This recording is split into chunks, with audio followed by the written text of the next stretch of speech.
Ladies and gentlemen, it has been quite some time. Since Halloween of last year, as a matter of fact, or the day after. Um, it has been a long time coming, a lot of greatness since that day.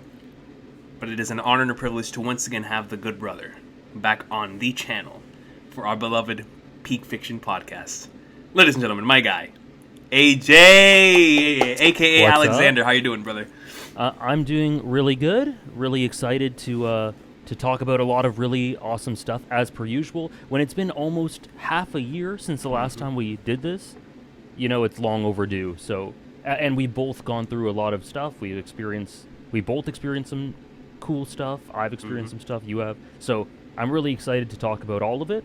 I think it's going to be lots of fun. Yes, sir. So, starting us off, in the last stream that we did for One Piece, which, listen, man, we're gonna get to the One Piece chapter later on in this in this podcast. But what better week for us to do this as emu tards? You know what I'm saying? It's gonna be a good week. But within that stream, there was a lot of interest from the community in regards to Akane Banashi now that it has the anime. So I was like, you know what, bro? We have to talk about why it is that we will recommend Akane Banashi to a brand new viewer. And I want to give over the reins to you as the individual that introduced me to the Rakugo anime, as the individual that will set us off here and why the good people listening to this should give a chance or give Akane Banashi a shot. Yeah, I love that we've been doing this. We've been talking about this series for a while now, and I love that people come to our streams because I've experienced the same thing where people ask me, you've been talking about this for like 2 or 3 years now about how much you love it. Recon talks about it as well, and people ask me quite regularly why I love it, or kind of ask me indirectly to sell it, and it's kind of difficult, but because there is so much to me, there's so much I really like about it, so it's hard to sort of pinpoint one thing, which sounds like a cop-out, but if I were to sort of identify some key factors, to me it is, I'm someone who loves, I Showa Roku Rakugo Shinju, like you just said, that's been one of my favorite anime and stories in general for 8 years or something, 7-8 years. And one of my favorite things about it is I really think it ignited that love of stories that talk about stories, like stories about stories sort of love. And I think there's lots of stories about stories, so these days it's not super hard to find that, but I think it is hard to find ones that do it in a really interesting way, and Rakugo does that. Akane Banashi taps into that, and it's hard not to when it's about Rakugo, an art form that is one person, just themselves, their expressions, their actions, and their voice, telling a story and embodying multiple characters. It's hard for a story that centers on that as the premise to not be about art and how it impacts life and stories. But, so it has that element to it. And I think it's a great examination into why art is life-affirming and why different styles of art, in a very really cool shonen-esque way, can, and again, not in a tribalistic, nasty way, but in a sort of friendly competition way, kind of compete against each other in an arena that is a celebration of art in general, because there are no rules in art. And one of my favorite things about Akane Banashi is how it shows different styles, and it shows different types of ways of embodying stories and different types of stories, and a lot of it is about different schools of thought with regards to that, different types of Rakugo and how they combat one another. And that's the thing, there are no rules in stories. As much as people may try to shoot something down because they say it doesn't follow show don't tell, or it does this thing that is an inherent objective flaw, none of that's valid because stories have infinite potential. And I think Akane Banashi, through that structure, really embodies that. So I feel like it for people like us who love that sort of thing and love whose lives are full of stories and that sort of thing, that just it really speaks to us, especially when it's done in a really well done way. It also just has an amazing cast that gets exponentially better the more you read it. I really like the cast for Akane Banashi immediately, but I think we're on chapter 202. 202 releases tomorrow, I think. And so I think for the first 100 or so chapters, maybe 80 to 100 chapters, I really like them. But I think right around halfway where we're at, it takes an exponential jump up for Akane, for all the characters surrounding her, for one other character in particular, in my opinion. Just everyone gets enriched. All the dynamics just feel more weighty and meaningful and emotional. So the cast is great, and I think it's this type of story that doesn't run out of steam. I just kind of think it just gets better and better and better the more it goes. And lastly is it does all these things that I'm talking about with stories and art and parallels with Rakugo, but it is, it in the fabric of it is Shonen Jump. Because it is such a beautiful mix of that sort of thing, celebration of art, lots of themes and dynamics associated with Rakugo, but also, it's got that Naruto element that you can see all these rivalries. It's got a big haiku element to it. For sure. Like it's got a really sports shonen feel to it. It's really snappy. It's really sharp. Every chapter is full of. It's very funny. Lots of charm. It's really dorky in that way. Like all these classic things, the tenets of Shonen Jump are all the way throughout Akane Banashi, but it also merges it with Rakugo in just a marriage that I think is so infinitely infectious and approachable, and so many people can get so many different things out of it. Even if someone doesn't really buy into the stories about stories sort of thing, or it doesn't speak to them, there's tons of great dynamics and characters to love, and awesome interactions, and vice versa. Maybe if someone who's kind of bored of the sort of shonen staples, there's another extra element to it to make it more refreshing and interesting than they might think otherwise. So I just think it's got everything, and it does everything so well, and I think it's more important with what it does than just a story. Beautiful answer, dude.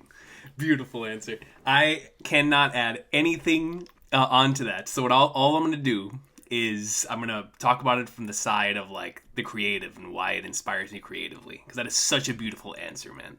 And 100% agreed across the board. Akane Banashi is so beautiful to me because, like you said, not only is it paying homage to this in a similar way that JJK pays such great tribute to the past history of the magazine. Akane Banashi does it in a very similar way. Even with its presentation, its structure, it is a shonen battle manga at its core. But what sets it apart for me, and the reason why it means so much to me, is because it is genuinely a story about how someone goes about learning about the creative process of telling these stories. And I think what I love so much about it is it's not just writing and coming to terms with your with how you would do certain things, because obviously story structure has been around for so many years, and you can only do so many twists and turns to it without it affecting the actual structure itself. But what's beautiful about Akane Banashi is even the same story that's been told time and time again, just like it is for stories that we do, your romances, your thrillers, your horror series, whatever the case may be, as long as you're applying your inspirations and yourself and your style, you can tell it in a very unique way. And Akane Banashi does that with Rakugo, and these classic stories have been told for hundreds of years, and everyone has a different way of telling them. And it's so incredibly inspirational, especially whenever you get into the elements of what inspires their specific telling of that, their style. And Akane's journey from chapter 1 until where we are right now in the manga is one that fills me with as much inspiration as Haikyuu did. And Haikyuu inspired me so much that was one of the things that I thought of, like getting out of bed in the morning, being like, yo, let's go, man. It's another day, another dollar. You know what I'm saying? We're getting at it today. And Akane Banashi makes me feel the same way, but from a creative standpoint. There's one of my favorite chapters that I've read in the last few years came out of Akane Banashi, which was just a chapter dedicated to Akane learning about the beauty of gaining interest, not just within Rakugo, but how once you have something you're chasing, the world becomes your oyster. It doesn't matter if you're watching a horse race, shout out to Steel Ball Run, or you're at a restaurant, or you're talking to someone. Everything can become inspiration that fuels your next performance, your next creation. And the way that Akane Banashi balances the performance of it all with the creative process of it is, I just love it, man. And I would highly recommend it to anyone who has those types of creative aspirations as well, whether you're a musician or a YouTuber or a dancer, or even if you're someone that's in the realm of sports. Like, I think it has those elements of sports series, of battle shonen, but while at the same time having elements of like Blue Period that really scratch that, this person gets it type of thing. And so I would I love Akane Banashi I love Akane Banashi as a piece of entertainment, and I love Akane Banashi as something that's genuinely inspirational. And so it is something so incredibly important to both of us. And so I'm glad that we had an opportunity to once again go into our love for it. It's I'm just so glad it has an anime now, bro. Because obviously I know so many people that don't read manga, and now I can be like, hey, listen, you don't even need Crunchyroll. You don't need Hulu. It is on YouTube. If you're listening to this, Akane Banashi on YouTube. And it's not there. Like in 2010 when you watched it in 3 parts. Right. Right. It's really good quality. Like, that's where it's officially broadcast. It's insane. It's insane, man. Like, just like you said, we're not watching 3 out of 4 parts on Dailymotion or on YouTube. It is fully there. So that's Akane Banashi. For our next topic, there is something that I brought up to AJ because I really wanted to talk about the initial idea for this topic is I want to talk about my favorite introductions in stories. I've been thinking about this quite a lot lately. But what it led me towards was a conversation that I wanted to have about Nana in particular, the incredible Ayazawa masterpiece. And I've spoken about this before, but my two favorite introductions in manga are from Billy Bat. I mean, you could throw Monster in there too, but Billy Bat and Nana. And I think the reason why Nana's introductory sequence hits me as hard as it does is because it's like, I want to say maybe it's like 15, 20, 25 chapters of the beauty of encounters. The entirety of Nana is the positives and negatives of encounters, and the encounters that you can have that can change your life forever in good and bad ways. But in particular, that beginning stretch with Hachi and Nana always resonates with me because it is one of the most beautiful showcases of of how meeting someone can forever change your life in ways that you could never understand. And so I wanted to bring this up in regards to not just as a conversation about Nana, but it's sort of as a conversation of encounters as well, within stories. Another one that's obviously really important to me is Gon and Killua, a beautiful story about how these two individuals encountering each other led towards their adventure and the things that would come of that, and the positives and negatives and the consequences, but yet the beauty of it all, right? And so I just wanted to ask you about obviously that about Hachi and Nana's dynamic, the beauty of encounters. But if you have anything else that you would like to add on top of it in regards to something that comes to mind for you in any story, in regards to the idea of encounters and how a simple encounter with a person or a thing, or maybe even a place, could really change things forever. Yeah, I just hearing you talk about that all right now, I was just reflecting on how many of my stories could have something how many of my favorite stories have something adjacent to that in a way that I find very powerful. So it's something that I think resonates with me a lot too, that I didn't really consciously realize. But with regards to Nana, I think a reason that it stuck with me so much, Nana is that classic,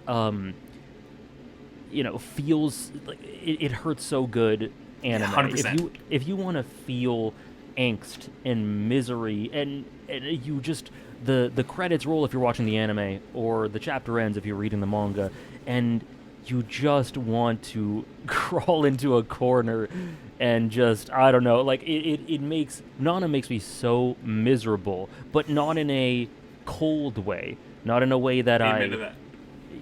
not in a way that I feel empty or hollow, in a way that just fills me up because I feel this way, because they so beautifully establish, Aizawa so beautifully establishes these four-dimensional flesh and blood characters so efficiently. And I think something about the encounter with Nana is, I think what really sells it is the narration with Nani and Hachi, Nana and Hachi. The narration, as each is, because you hear it from both sides, but specifically in the beginning with Hachi and what that would mean, and the allusions to how things are not beautiful and perfect, and it was just, this is a beautiful moment, this is a beautiful relationship, but things weren't all great after that. And I think the way it leans into the imperfections and the roughness and the way that these sorts of things can go wrong in places, and how miscommunication can happen, and how all of that is so forthright, it's so honest and raw, the story is consistently so honest and raw about that, is why I think that relationship is one of my favorites in general, and why it sets the stage for a lot of further relationships throughout the series of Nana, and how they mean so much to me. Whether, there's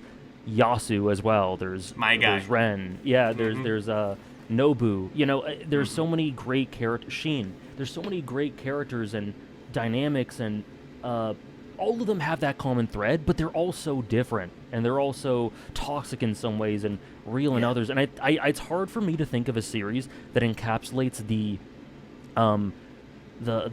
melancholy of kind of losing track of people in life. And I think that's something that lots of people can relate to. It's something For sure. I can relate to. I'm sure it's something you can relate to too. It's there's such an angst and a sadness with that, for whatever reason, drifting apart, maybe the beauty of reuniting again.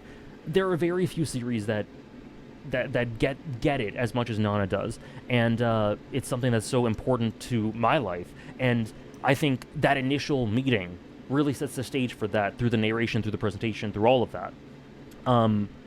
So yeah, Nana, complete, amazing story. I come back to it every few years just to feel that beautiful pain. I gotta reread the manga again sometime soon. But with regards to sorry, there was just, I don't know if you heard the motorcycle outside. Was it Cloud?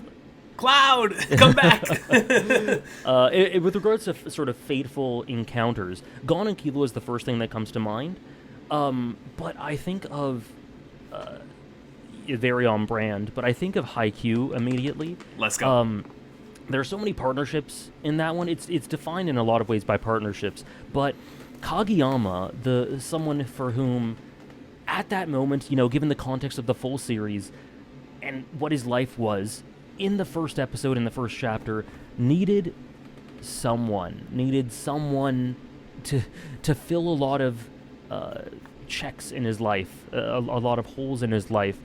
And he didn't need it to be the perfect person. He didn't need it to be someone who did everything for him.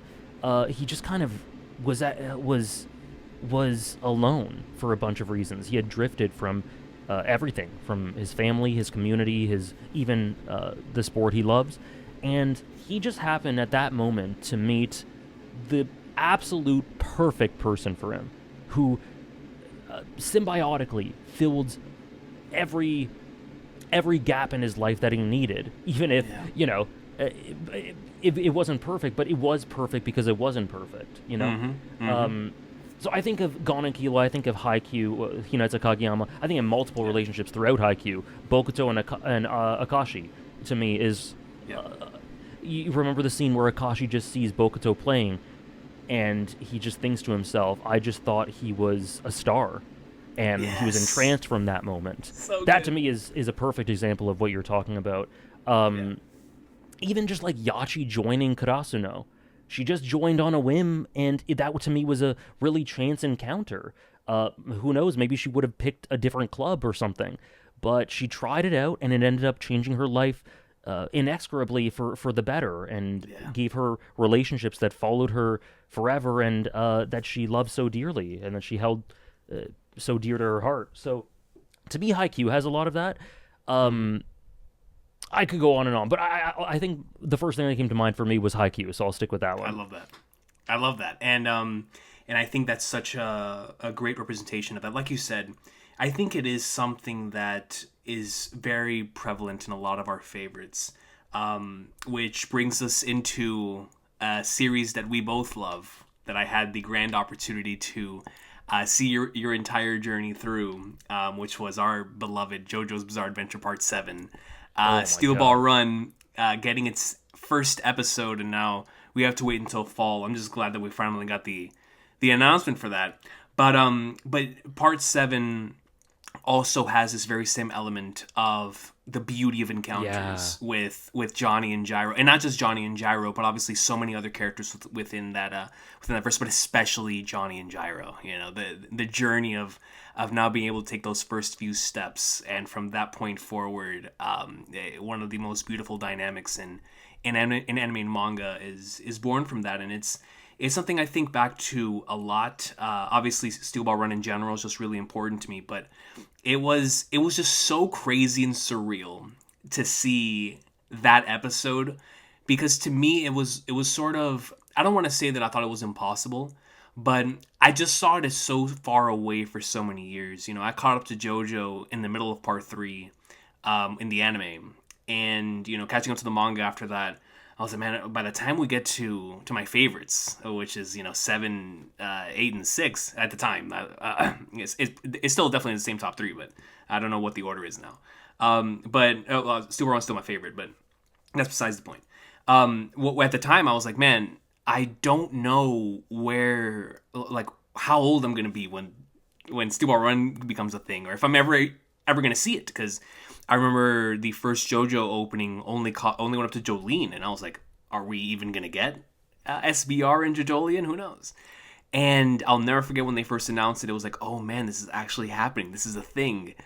And watching that episode, seeing this series, like I always say, Hunter x Hunter and JoJo are probably the two series that I revisit the most outside of the big three, and so when you go and you see these things, especially from the manga side of things, that I feel like I've been waiting so long to see animated. It felt so surreal hearing Gyro, hearing Johnny, seeing Poco Loco and Mountain Tim, and my guy Diego Brando, commonly known as Dio. All these characters that I love so much, actually moving and seeing them in action. It was one of the most surreal watching experiences that I've had in the past couple of years. The only thing I can compare it to is and I said this whenever I watched the episode and did the reaction to it. It reminded me of whenever I first played FF7 Remake, and I was like, oh my god, it happened. This remake that we've been waiting for like 15 years for is here. And I felt the Yeah. same thing about Steel Ball Run. Like, dude, it exists. This thing is real. So I just wanted to get your thoughts on the Steel Ball Run, on the first episode of Steel Ball Run, coming off of obviously your journey with the series last year, with that part in particular, and what did you think of it? Because man, they obviously they cut out a few things, which I really hope that they added those things in at a later point, because some of that stuff is really important, especially with Sandman and whatnot. But Yeah. I feel like what they nailed really, really well. So I'll hand the floor over to you. What did you think about the Steel Ball Run premiere?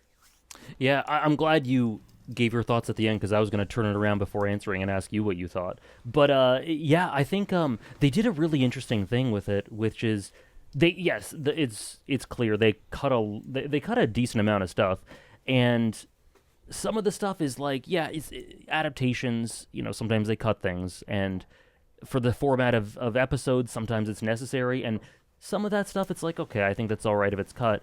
Other stuff, I think, should be in it. Like you said, Yeah. the Sandman stuff. I think there's some stuff with Poco Loco I would have liked in there as Yeah, well. for sure. There's a bunch throughout the episode, and they condense what is basically 11 chapters into 50 minutes or whatever it is. So that's pretty crazy. But consider, like, the vision was very clear for me, at least for the first episode, and that is that they wanted to really accentuate the thrill, the sort of hunt. They wanted to establish the primary 5 or 6 characters who are important to this section of the story, the dynamics involved, or at least glimpses of them, and just make it so that it ends. It's a thrill ride, but one with substance that gives you the spirit of the story, and that it ends. If they really wanted to end, you can tell the first episode at the end of the first leg or the first stage. You could tell they just needed to get there, and for better or for worse, they cut out some things to get there. I personally, especially in the last 2 or 3 years, especially with re-trilogy and stuff like that, I'm so down for adaptations to be bold. I'm really a fan of that. I don't need it to be exactly what it is in the manga. I don't need it to be, same storyboarding. I want creative decisions. I want some rearranging. And I by and large, I thoroughly enjoyed it. I thought it was great. Like I said, like we were saying, it's not perfect, and you really hope that there is some stuff that they rearrange and give us later. Otherwise, there's undoubtedly stuff missing. But given the overall the products we got for the first episode, I think it's just a fantastic premiere. Music is always incredible for JoJo's. The music was so good. I like all the voice acting. The casting seems to be on point. Some really nice visuals throughout that, and just they rearrange it to accentuate what they need to accentuate and get where they need to get at the end of the first one, which the first episode. And it just reminded me a lot of my first stream where I did those first 11 episodes, 100%. And it felt like I was on those horses. It felt like a sprint or a really sort of just thrilling marathon to the finish line. I felt like I was on it, and that's what that episode felt like to me. So to me, that feeling of the start of JoJo's Part 7 is pretty integral, and I think they nailed that. And I think rearranging stuff to that end is valid, especially with one thing in particular they did that I loved that worked so well in the context of the episode was taking Johnny's monologue about Gyro. Yes! Which happens way earlier. I don't remember the exact chapter. Chapter 3. Chapter 3? Okay. Mm-hmm. I was going to say 2 or 3. Which happens way earlier. And in the manga, it's beautiful because there's more moments for reflection, and that moment and that point in time was the perfect spot for that. But for the anime, considering what their vision was, it was the perfect moment to have Gyro, this guy freaking cheating all over the place, just doing whatever he can to win this damn leg of the race, just being Gyro, just being who he is, yet juxtaposed by this insane poetic beauty that Johnny sees in him and is inspired by and is entranced by, and how he describes how he would change his life. Doing that right when he wins it, right at the end of the episode, is such. That had me in awe. I was so delighted with that change, and that's the sort of thing that I think adaptations are for. It's a bit of a different. It doesn't change the characters, it doesn't change the story, but it's a different complexion of it. It's a different flow of it, and I just they saw that opportunity and saw that it would work better in this format there, and it was beautiful. It got me really sort of swept up, and yeah, it was a great place to end the series, and to end the episode, and I really enjoyed it, and it was surreal for me as well. I'm not going to even try to attempt to pretend that I can understand even 1% what people like you have gone through and waiting for this. But for me, it was unique as well because I've been following JoJo's for years. And most people know about me, I've never been a huge fan of it. I've always really respected it. I never really loved it until I read Part 7.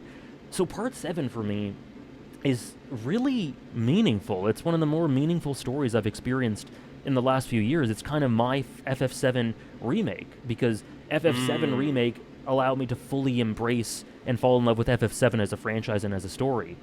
Part 7 feels like that for JoJo's for me.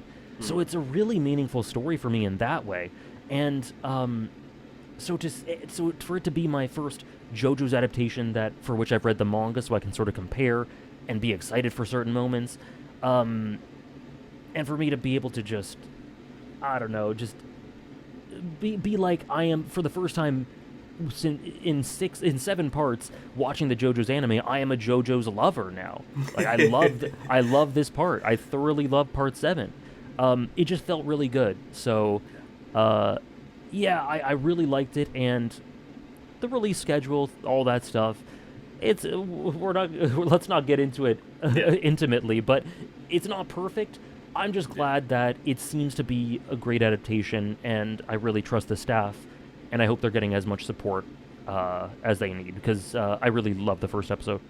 Yeah, man. Dude, I'm so glad you brought up the monologue coming there at the end, and I honestly don't remember right now if it is chapter 2 or 3. I have to go back and look at that, but I do love that they included that there, because like you said, it was like the perfect way to go off air. Like, okay, this is taking advantage of the medium of anime, because obviously when you're reading the chapters, that go off air moment is the end of each chapter. But when you're watching a 50-minute long episode, a monologue like that could get lost in the sauce. And what they did was make the decision to switch that around, very FF7 remake style, and put that at the end. And I thought that was the best way to describe to both the hardcore audience who is looking forward to this adaptation for, how are they going to adapt certain things and things like that, and the casual audience who is going to be experiencing this for the first time. And I shouldn't even say casual audience, like the anime only audience. Seeing this for the first time. This is what this story is about. It is the story about Johnny learning how to walk again, metaphorically and in that type of sense that will take these characters on a journey. The start of the journey. And I feel like there's no better way for the episode to have ended than on that note. And it was just brilliant to have that final stretch. Like you said, reminded me so much of your stream, where it feels like it's a sports anime. We're losing our mind. Who's going to win the race? Is it Poco Loco? Which, by the way, they did such a great job with Poco Loco in the anime. With Poco Loco, Gyro, Johnny, Diego. It's like, who's going to win here at the end? And they did such a great job of creating that tension. And then, obviously, you get the JoJo excitement there. And it is such a fun, not only, like you said, a great way to really set the tone for what we could expect from this beginning section of Part 7 and exactly how it made us feel when we read it in the manga. But it was also a really good showcase of, listen, man, trust us. Like, even though obviously this release schedule and their transparency was horrible, but in terms of the adaptation itself, it was a sort of, hey man, we got this. Like no worries. We'll take care of this. God knows how long it's going to take. It might take 5 years. But, they're going to take care of it. And I have no doubt that our favorite arcs, our favorite moments, are really going to come to life in a beautiful way. And so I really can't wait for it. But speaking of adaptations, and I'm so glad that you brought up, remake opening your eyes. And same thing on my end. For adaptations that decide to, take a more take a lot of creative liberties, because we just finished an adaptation of one of the more popular series at the moment, its 3rd season of what was without a doubt one of the most incredibly, you want to talk about creative liberties up the wazoo. Jujutsu Kaisen Season 3 had so many incredible episodes for a multitude of different reasons. It felt like, there was one episode where I would appreciate it for its cinematic feel and its presentation, its quality. Another episode I would appreciate because it's speaking to my real shonen heart. Another episode would be speaking to me because I love character studies and really delving into the psyche of both the protagonist and the individual protagonist is facing, thematic exploration, all of that. But it always, always, always accompanied some sort of creative expression on the behalf of the animators and the directors at hand. And it caused for season 3, from the moment we started with the first episode until the final episode of season 3, to be this sort of expression on behalf of the staff at MAPPA.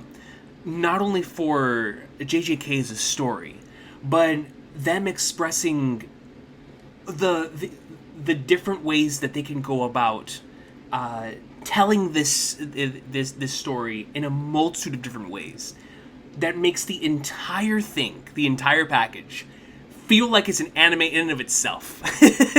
There's so much here, man. I have gone back and rewatched I've rewatched the entire season. Every episode I rewatched at least once.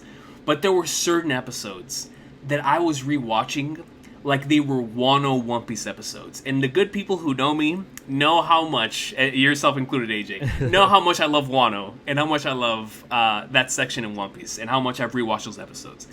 I rewatched the Maki episode, the 2 Higuruma episodes, and the final episode, each at least 5 times, bro. They were so goated. While watching those episodes, especially the Maki final Higuruma episode and the Yuta Sendai Colony episode, those 3, I legitimately felt like I was a kid again watching Naruto and Dragon Ball Z. I really did, bro. It was like me. It took everything that I love about it. Obviously, it pays so much homage to Battle Shonen as a concept, but it's also just everything I love about JJK. Like, yeah. I just, like, man, because the thing is, coming off of season 2, which was already one of my favorite weekly experiences that I've had in recent memory, right up there with like the Attack on Titans and things like that. But then you hit me with season 3, and it's like it's scratching both of my itches. It's scratching my itch to experience something that's just really well presented, incredible quality, makes you think, gets you creatively inspired. But then it's also scratching the itch of, I genuinely just enjoy watching this series. Like, it brings joy to my heart to sit down. And sometimes, like you said with Nana, it brings tragic melancholy to my heart. It's a painful series sometimes as well, is JJK. But it's also just a joy to watch, man. And so, as another individual that I know loves JJK as much as I do, I gotta ask, how did you feel about season 3? What were your favorite standout moments? And just shout out my boy Higuruma, man. Hiromi Higu flippin' Ruma. You know what I'm saying, dude? It's my guy. So, straight up, one of the best adaptations I've ever seen. Not just an anime, like a manga to anime, but like literally anything. Movies, TV shows, whatever. Like, it is season 3 of JJK is one of the best adaptations of anything I've ever seen. You know how they released the first 2 episodes in theaters? Yeah. So I saw those early, in December or something, early December. I saw those just because I was curious and I wanted to see it, and I was kind of gobsmacked at the direction and the overall approach and how bold it was, even in just the little details. There's I'll talk about the bigger stuff in a second, but there is just the director for season 3, Goso, like Goso Kaisen, baby. Yeah, he loves putting so much emphasis on these little tiny details that, you know, if you don't think about it, it just looks nice. If you do think about it, it tells you so much about the characters. There's you know, whether it's Yuji just absentmindedly like tapping his hand on the guardrail as he's walking with Megami, just a little human idiosyncrasy there. Whether it's Megami walking around. There's the little, the lift thing as they're getting ready to. There's a lift thing into the car park.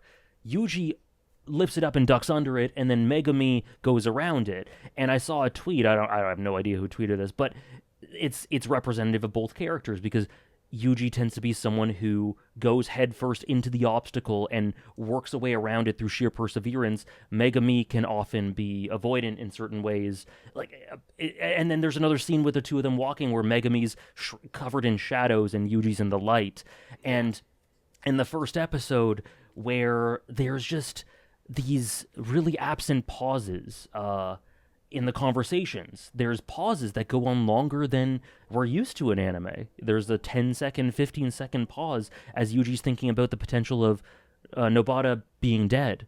And it's like, these are things, it's strange for something longer than a few seconds, but it feels really right in the moment. It accentuates the characters. And it's just, I don't know, there's just so an accumulation of so many details directorially that are different than you see in anime, and I really appreciated that. And it's just a creative tour de force for all the reasons you just said. You go from what I like about it is it's also perfect for the culling games, because for example, like season one is I think the weakest material in the series, not because it's bad or anything, but it's just things were being established, and it doesn't have a really huge, distinct creative identity. Season 2, it really starts getting that, but it isn't.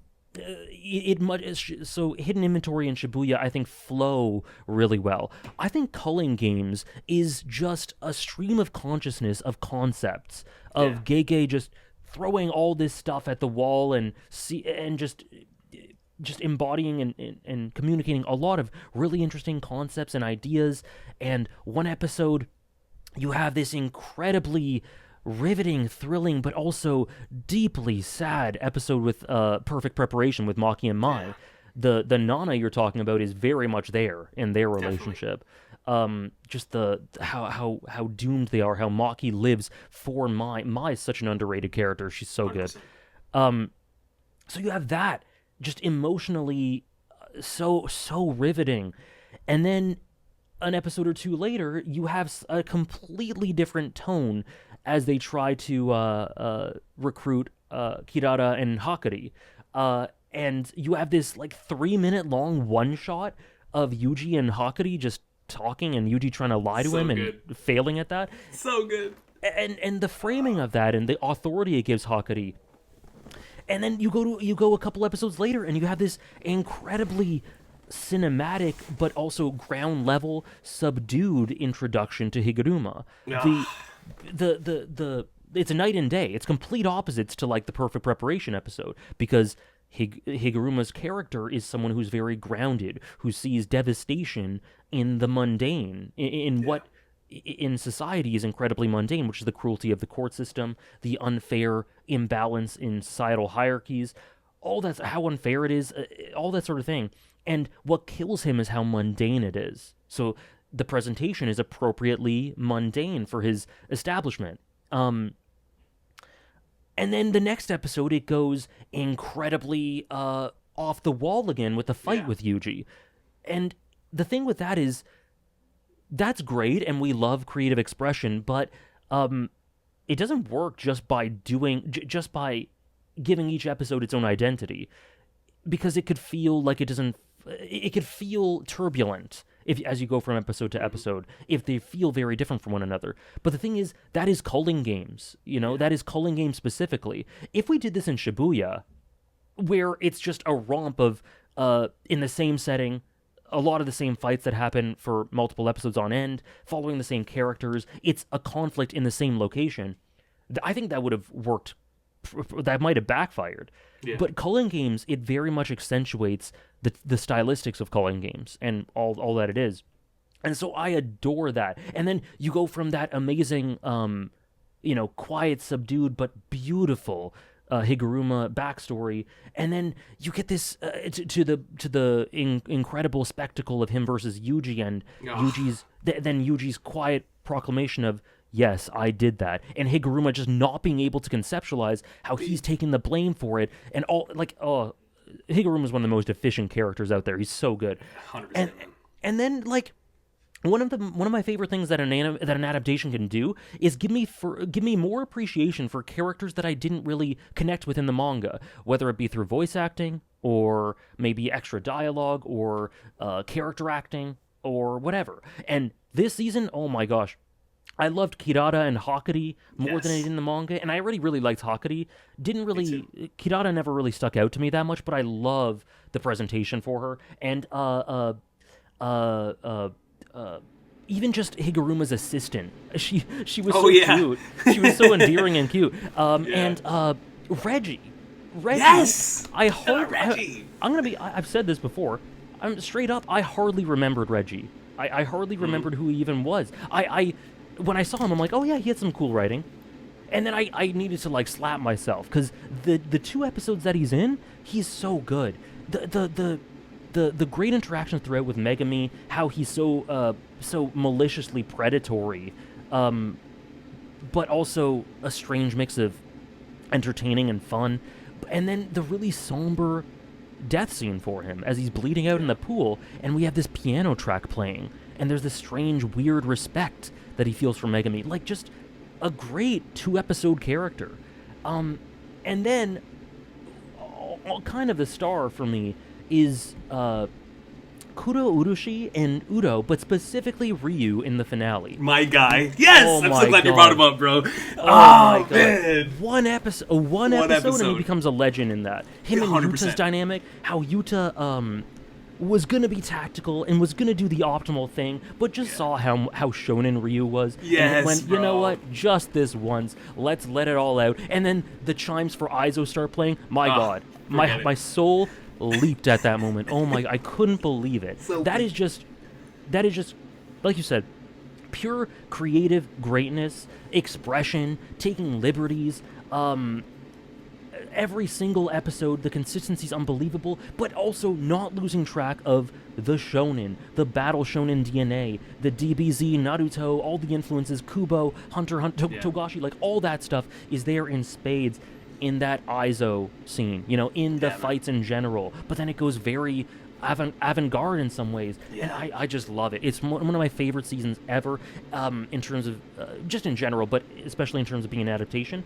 And I love, like you mentioned, I love season 2. I love season 2. Unfortunately, I just think that the schedule wasn't as kind to the amazing staff as it could have been. Otherwise, I think we would have had a season 3 level season with season 2. As it stands, I still think it's like borderline masterful. You can just see certain episodes where you're like, okay, like they had to kind of cram for this one, Right. And we have this. We know that that's the case.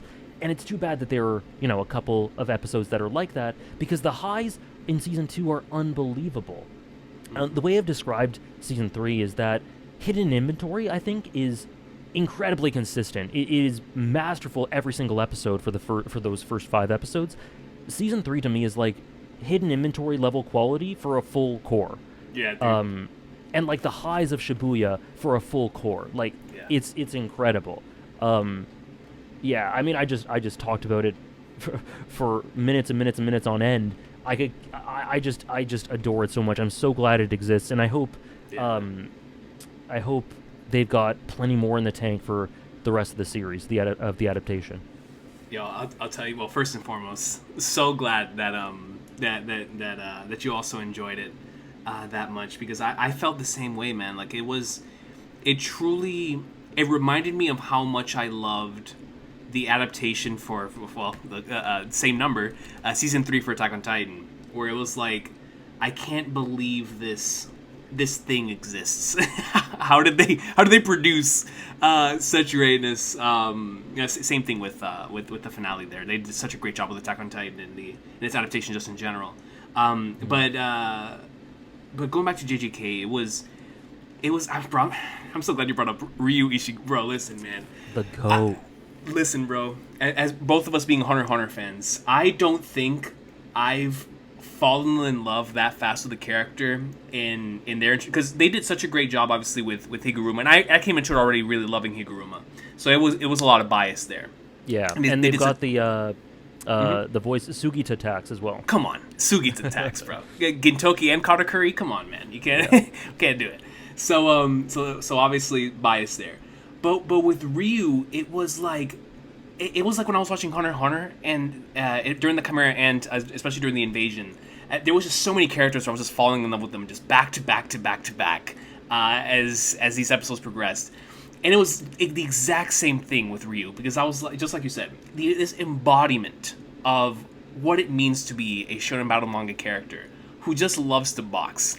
I mean, it's like, bro, and then he even has the pose where he's doing the Yusuke Urameshi, and you have like the spirit gun pose, and then it's the narrator's like, but because of the way that Ryu is, it melted Yuta's heart, and you see how he's like, you know what, man, we're just gonna do it just this one time, just this once, and and in the triple domain expansion, man, you want to talk about stuff that really just gets you going, gets the blood pumping. That's that final episode, man, and it's that made JJK season 3 just so special, because it balanced so many things. Like you said, it balanced the avant-garde, it balanced the battle shonen greatness, and everything in the middle, and just had so many great episodes. That sequence with right after Higuruma and right after Yuji asked for a retrial until the end of that episode is one of my favorite halves to any anime episode ever. Incredible. It is so peak, dude. So unbelievably peak. So I also have to give a massive shout out to my beloved Chaos Duo. Every single Thursday, the moment those episodes dropped, while at work, we would sit on and watch those episodes together, and it always came with a great, not just a moment for. To get the hype out, right? Because you really want to express and discuss the greatness with somebody else who feels the same way, but also just the opportunity for us to pick each other's brains. So shout out to my beloved Chaos Duo for making the JJK Season 3 experience even better than it ever could have been. So shout out to her. But getting into, speaking of Battle Shonen, to the father of Battle Shonen, maybe even the grandfather if we take it back further. Our beloved Akira Toriyama, man. I've spoken at length over the years, especially post death, just how much Toriyama's influenced me as an artist. Every time that I'm writing, I want to evoke the same type of whimsy. Not in every story, obviously, but in most stories.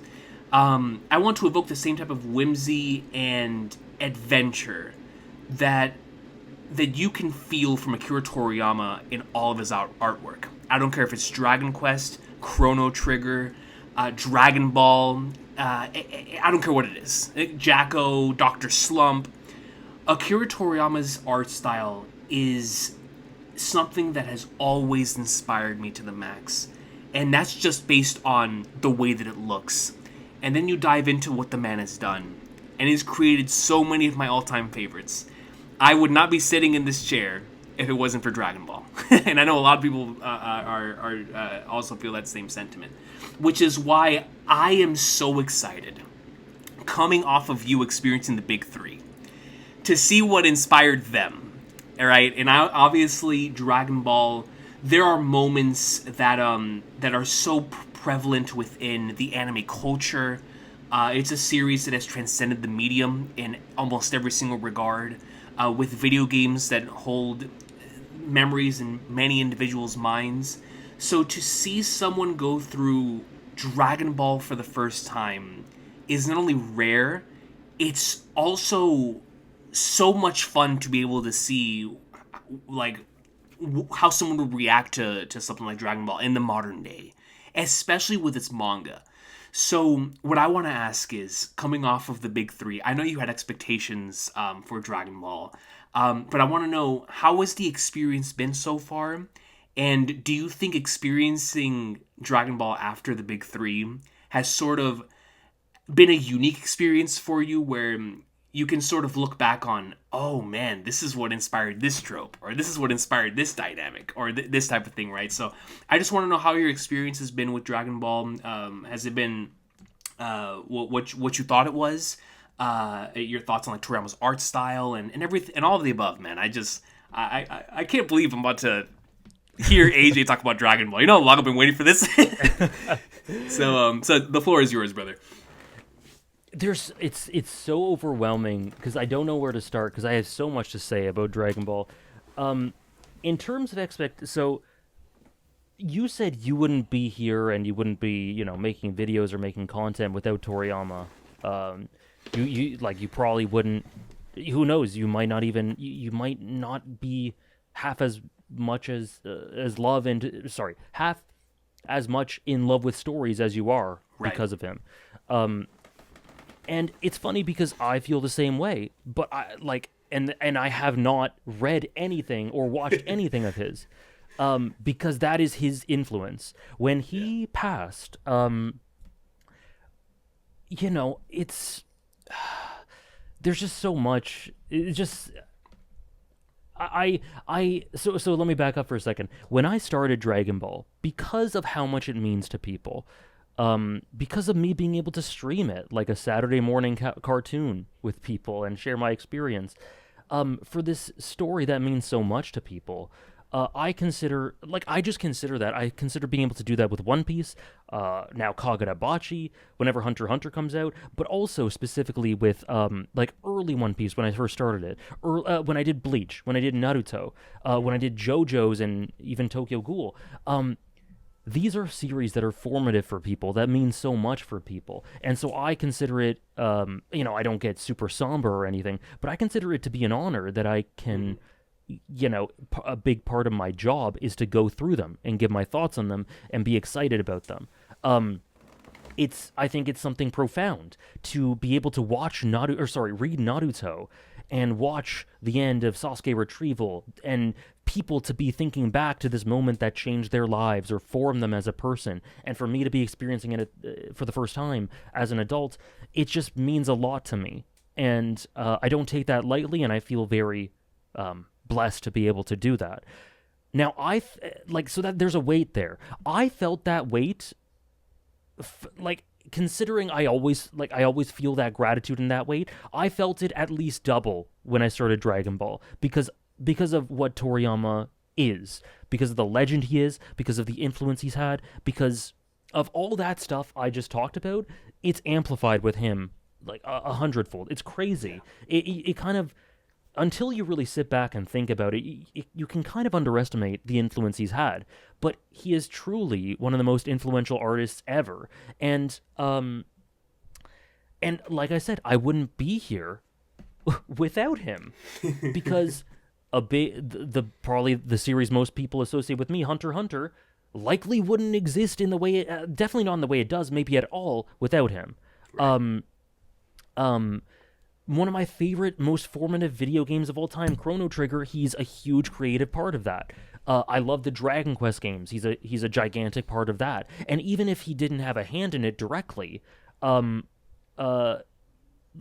everything, like, I'm going to be starting my top 100 lists next week and going through them. Shout out. The majority of those are in some way formed and inspired by Toriyama. 100%. In some way, they have his fingerprints on them. So even if you aren't someone who's watched Dragon Ball or read Dragon Ball like me, which is, I'm an outlier, but you are affected by him if you are into even just video games, not even necessarily any manga. So I just think that is something worth stating, that there is, not for it to be overwhelming, not for it to burden me or anything, but I think there's a lot of, I think it's like a bit of a privilege, you know? So I felt that. And the thing with Dragon Ball is I know very little, but I did know, because of how huge it is and because growing up, kids my age were watching it. I guess I missed the boat because I was doing sports or something, I don't know. They were watching, like, stuff is filtered through. So I knew bits and pieces. I knew who Goku was.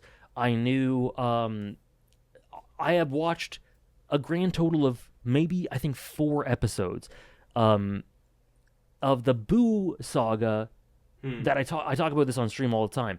And this I don't I know that's the thing I've been spoiled on because I watched these episodes is the Boo saga. So I know Boo's a villain. He's this big pink guy.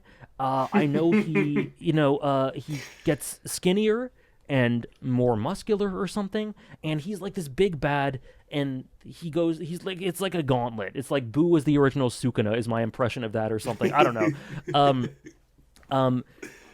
And what I saw then, that actually I think is part of the reason I didn't continue because it really upset me, is like, I don't know, I could be wrong, but I think Boo, like it's his last chance to not give in to darkness is connections or something, and he connects with this dog, and I don't remember exactly what it is, but I think the dog dies or something bad happens to the dog, and then Boo goes crazy and then goes fully to the dark side, or goes fully dark or something like that. That's my impression. And that really upset me, and I just had other things to do, so I stopped watching. But that's what I know about Dragon Ball, and I know, like, I knew Piccolo was a character. I knew Vegeta was a character. A big meme in my stream is that my impression of Vegeta is that he's nearly as important as Goku, but as of this point, I've read almost 200 chapters. I'm on a hiatus before the Z material. Mm-hmm. I have not seen him. I've not seen Vegeta once. And I know, like I know what he looks like. I've seen his expression. He looks like my sort of character. He looks like that rivalry antagonistic guy with maybe an inferiority complex towards Goku. Like, I'm certain he's inspired the likes of like Bakugo or Kageyama or Sasuke or something. Mm-hmm. Like he's one of the most influential shonen characters, I'm sure, but I have not met him yet, and it's crazy to me. 200 chapters, and I haven't seen him. So that, like, it's been lots of fun to have these tiny bits of expectation, and being, misleading myself or not really knowing what I'm getting into, because that impression of what Boo of a dog dying and Boo going crazy as a result of it, and I don't know if he kills people or whatever. That is so different from the start of Dragon Ball. It's so different. Dragon Ball starts off, and still is. It's not like it changes. It stops being this, but it's a gag manga primarily for the first few arcs, and it still is, like I said. But it adds layers. It gets a bit darker. It gets a bit more character centric, and some really awesome character writing starts happening. Specifically around the second Tenkaichi, I think. But yes. So for the first bunch of streams, it was great. It was like a Saturday morning cartoon. I found myself, I found they were kind of strenuous streams, actually, because I think I put a lot of emphasis on putting a lot of energy into the present, into sort of reading and stuff. Because Toriyama wasn't super concerned with giving you big character, juicy character writing. But there are lots of interesting hints to it, I think, throughout, of some very Jungian stuff with Goku, and some great stuff with Krillin and Roshi and Goku, and Roshi's philosophy, and there's some great stuff there, but it's not a character-centric series for the first few arcs. And for that time, I really enjoyed it primarily because it's like, you can see the influence, you can see some aesthetic influences, some tropes, you can see character influences, and it's just really charming, and Toriyama's panel flow and use of the medium is, like, even to this day, some of the best I've seen. It's 100%. So incredible. And, some of the manga I've read, you can understand how there's influence from. I think Kubo got a lot of influence from Dragon Ball in terms of use of the medium specifically. But I was actually surprised because I think there are moments throughout it that really remind me of Furudate and Haikyuu and the paneling in Haikyuu. Like the way it flows. Haikyuu has my favorite panel flow in anything, and I think Furudate has undoubtedly studied Toriyama and how he's able to manipulate panels and manipulate the viewer's eyes and then implement it into these volleyball matches, and because that's not easy to do, and they do it so seamlessly. So yeah, I found that really interesting. It was charming, it was funny, all of that. But I was wondering in the back of my mind, does it stay this way? How do we get is the darkness of this dog dying anime only? Like what is going on with that? So I was really confused at the same time. I'm like, where's Vegeta? Where's Piccolo? I know of like Frieza and Cell. I know these are characters that I think are villains, but what's like, I don't know. I'm confused. I'm enjoying it, but I don't get it. And then I think we really start ramping up with the second Tenkaichi, specifically in my opinion, nearly as important a character as Goku or Master Roshi, who I think is the second most important character for me, is Tien. Because Shout out Tien enters the story, and immediately the writing changes up. And you get this guy who's been bred into viewing the world nihilistically and in this really dark way through Sudu Senin. His master, who juxtaposes Roshi through being very results-oriented and very pragmatic and very cold and sucking the warmth and joy out of martial arts. And you see him interact with Goku and Krillin and Roshi, and you can tell that isn't who he is, but it's what he's been grown into. And so throughout the tournament, seeing him combat internally and externally with, but this is who I am. This is how I've grown up. This is how I've been trained. And seeing that there's another path for him and coming to terms with that, and the sheer way that Goku communicates with him through combat, that there is more, was so beautiful. And Tien immediately became like my second favorite character, just from the second Tenkaichi. And then from then on, I think it's strength to strength. There's this beautiful, beautiful chapter where Goku meets Gohan. Which man. to me that was like a turning point. I saw that and I cried. I had tears in my eyes, and because it's so metaphorical and so literal at the same time, of this person who's departed, and Goku smells something and he goes, it's a happy smell. Reminiscent of this person he loves, and how Gohan departs with a smile, and he's like, there's no reason to be sad. I'm okay, things will be okay. I'm watching over you, all that sort of thing. And the way it was presented is just so true to life with regards to loved ones passing and coming to terms with that. And it's hard not to think of Toriyama when reading that chapter. 100%. And so that was huge for my emotional connection to it. But then we get this great... It then goes into some great stuff with Piccolo and Demon God Piccolo, and how Piccolo is kind of built kind of like Tien as a character, but even more reinforced into having to be this monster, kind of born like Meruem, knowing he has to defy everything and dominate everyone. And just the fight with Piccolo Daimyo, I think is what people call him, was really, really cool, and he ended up being a really good character, character for his arc, and I really enjoyed that.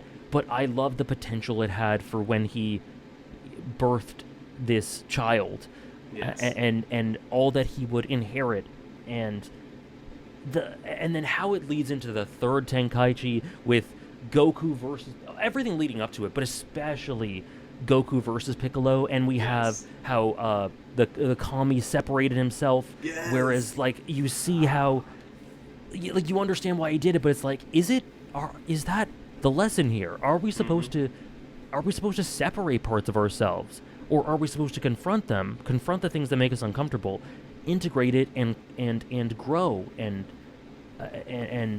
wield all that we are instead of taking ourselves apart? And I think Goku and the protagonists, the protagonistic side thematically of that tells you the answer. The answer is no. And so last I left off is Piccolo sort of took off after losing. And I can't wait to see where he goes. I think he's one of the best characters. But we kind of left off there before the Z material. That's, I guess, those are the big story beats. I've definitely missed a bunch of great stuff. I love Bulma. I adore Shout Bulma. out Bulma. I really like Krillin. Krillin's great. And Master Roshi I think there are some elements of his humor that have not aged well. Definitely, there's some I think some problems with his character specifically early on, but when Master Roshi is good, oh my god, is he good? His philosophy is Dragon Ball. The way he sums up the journey of Dragon Ball in the last chapter of the first part. I don't remember exactly what he said, but it just sort of embodies what Dragon Ball is to the world to me.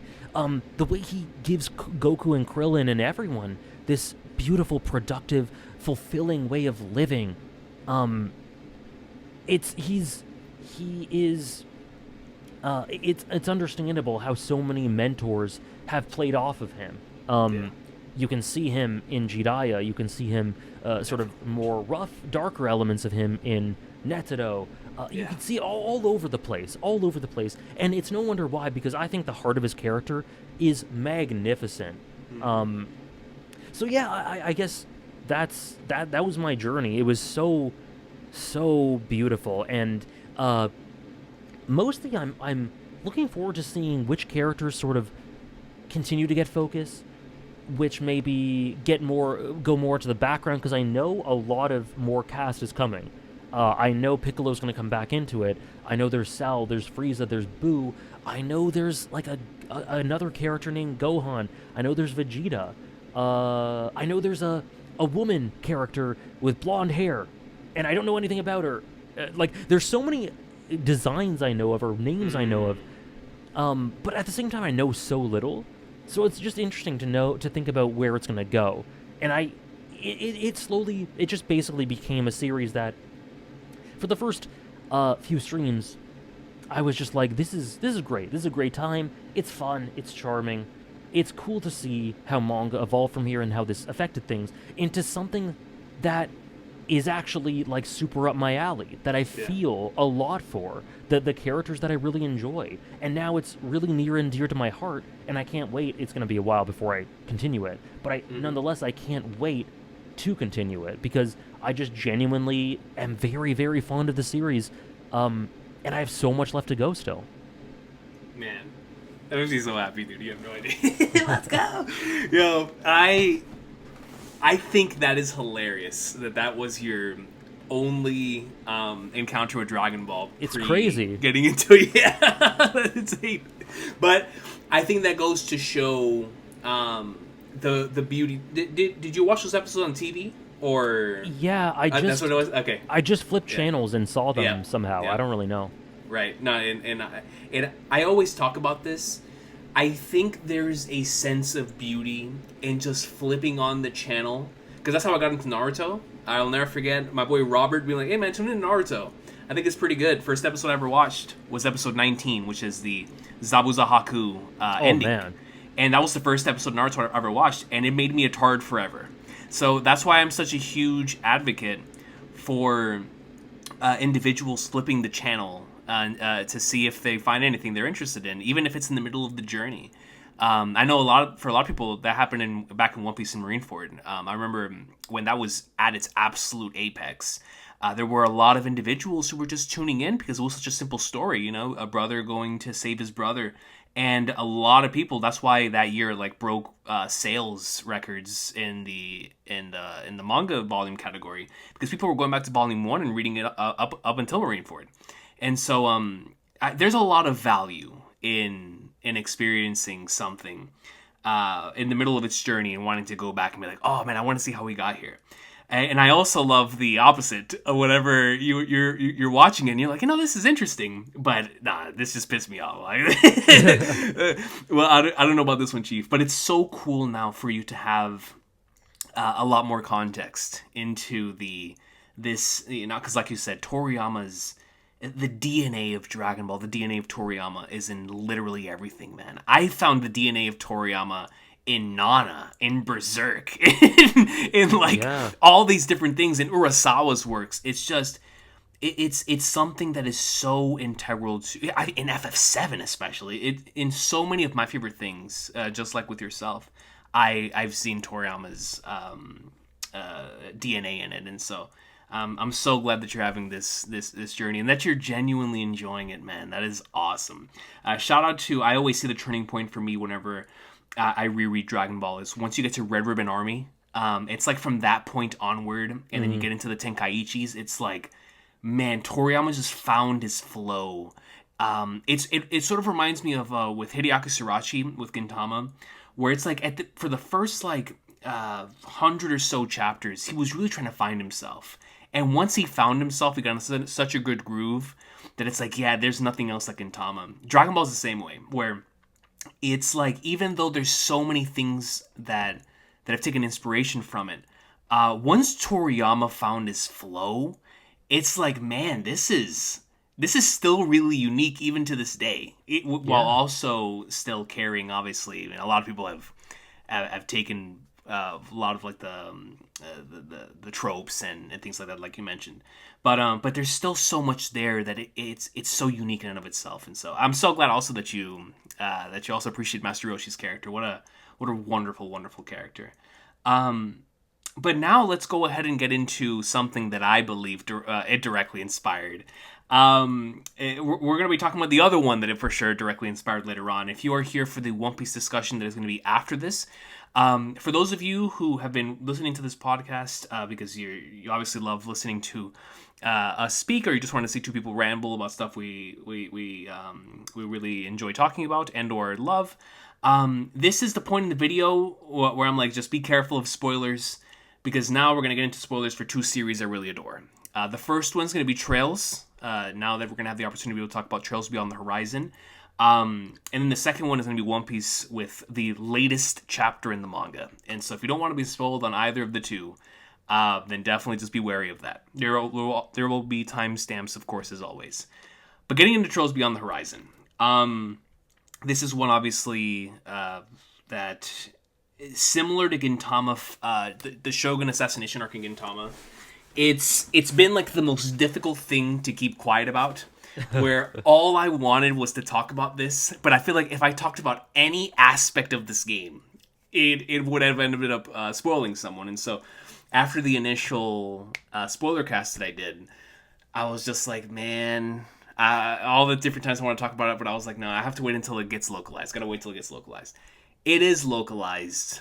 Obviously already finished the replay, but I really wanted to get someone's first-hand experience with it, who experienced it for the first time, especially since AJ, you finished Daybreak 2 a little bit before this, right? Before experiencing Horizon, so it was like back-to-back? Yeah, it was maybe a month or two after I finished it. I started Beyond the Horizon. Awesome. And so, yeah, man, if you want to put the Calvert thoughts in here as well, just for the entire arc, you most certainly can, how you felt about the arc. But especially focusing on Beyond the Horizon, because it is such a major... I always say, because I always compare Trails to like the big battle shown, and this feels like a... like one of the major ones, right? Like when you think of like, I don't know, like the Pain arc and Chimera Ant and, Marineford, like some really major ones.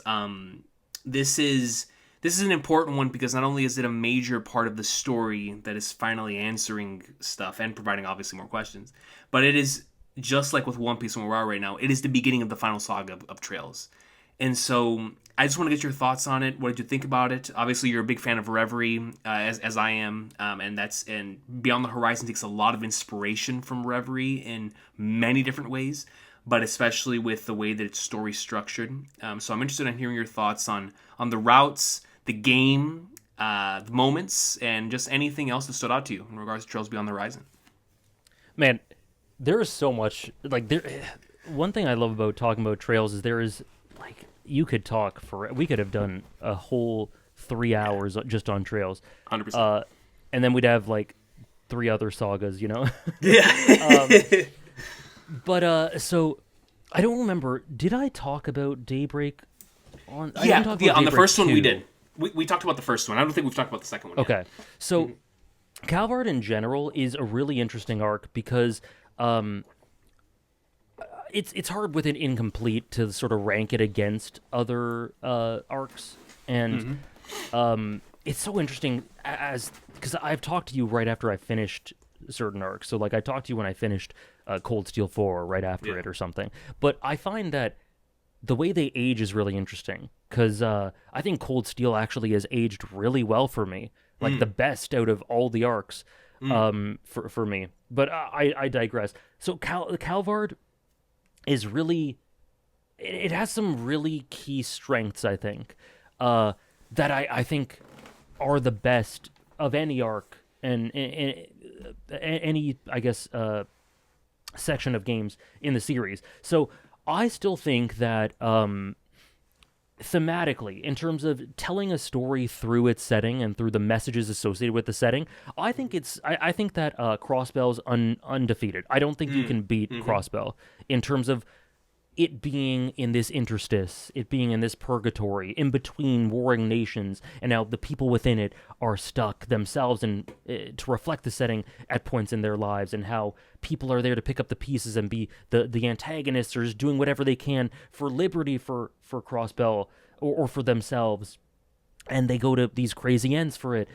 Like, it's just genius the way they do that with the setting. So I don't think that can ever be defeated in terms of thematics, but in terms of purely exploring the setting and just being in the setting, I think Cold Steel 3 has the best, like, up till this point, Cold Steel 3 had the best vibes. I just 100%. Adored going throughout the camp. Cold Steel 3 is the comfiest, coziest game. I just love when you have free time and you can talk to the students and talk to, like, it's the best, man. Cold Steel 3 is so special.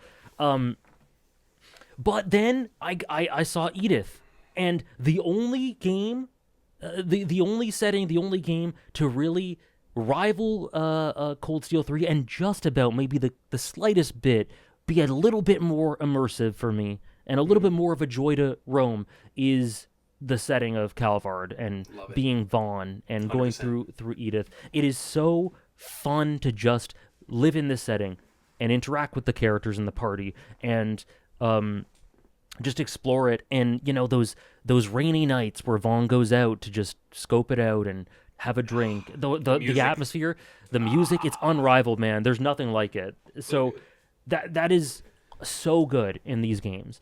And then I think Vaughn himself is a huge triumph. The way his backstory and past are integrated, but we don't know them at first, and you slowly learn about them through his relationships with others, the likes of Elaine and Rene, and in his relationships with others, and how he really thinks very poorly of himself and has very low feelings of self-worth and doesn't think himself valuable or worthy of the connections he has. And by the end of Daybreak 1, in such an emotional climax, the party just kind of has to shake him and go, love yourself, value yourself as much as we do, because this is how much we care about you. It kind of reminds me a lot of FF9, kind of the way that whole Zidane sequence. Definitely.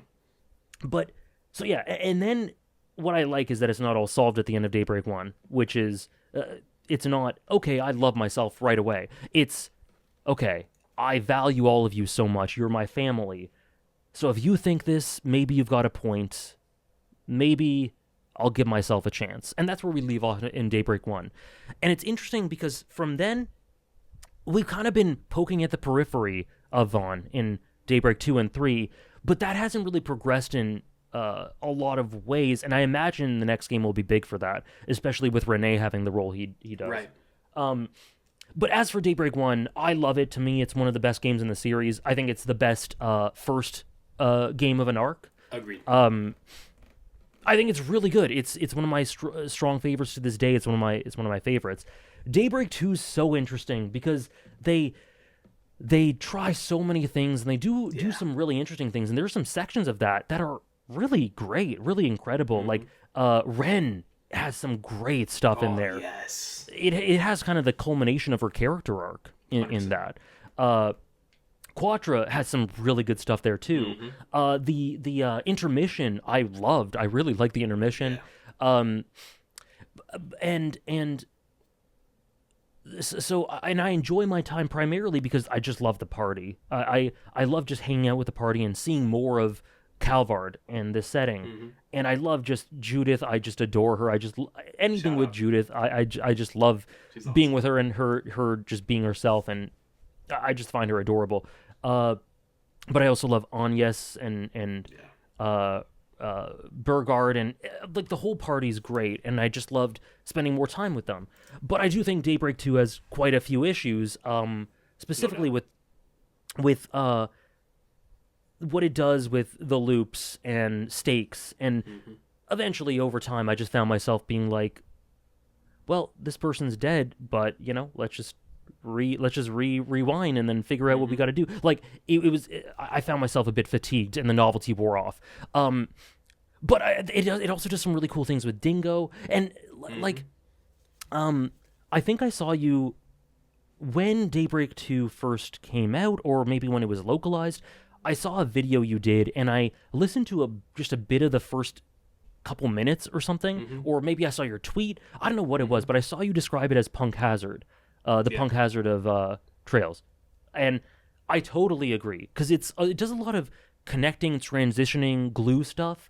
It doesn't have the flashiest moments. It doesn't have the most emotional moments necessarily throughout it. It's not hugely dramatic. It doesn't have these huge sequences, but it is a sort of transitionary piece. It doesn't do it perfectly, but you can see the function it has. Right. And I think that's appropriate, because I think you can kind of look at Daybreak 1 as, the start of a new arc, the start of a new saga, kind of like Fishman Island in a way. And so I think it's appropriate that following that, Beyond the Horizon is kind of like Dressrosa, because I feel a lot of things that I feel about Dressrosa about Beyond the Horizon. Like, there's so much to talk about with it, but I guess it brought forth so many things that I really, really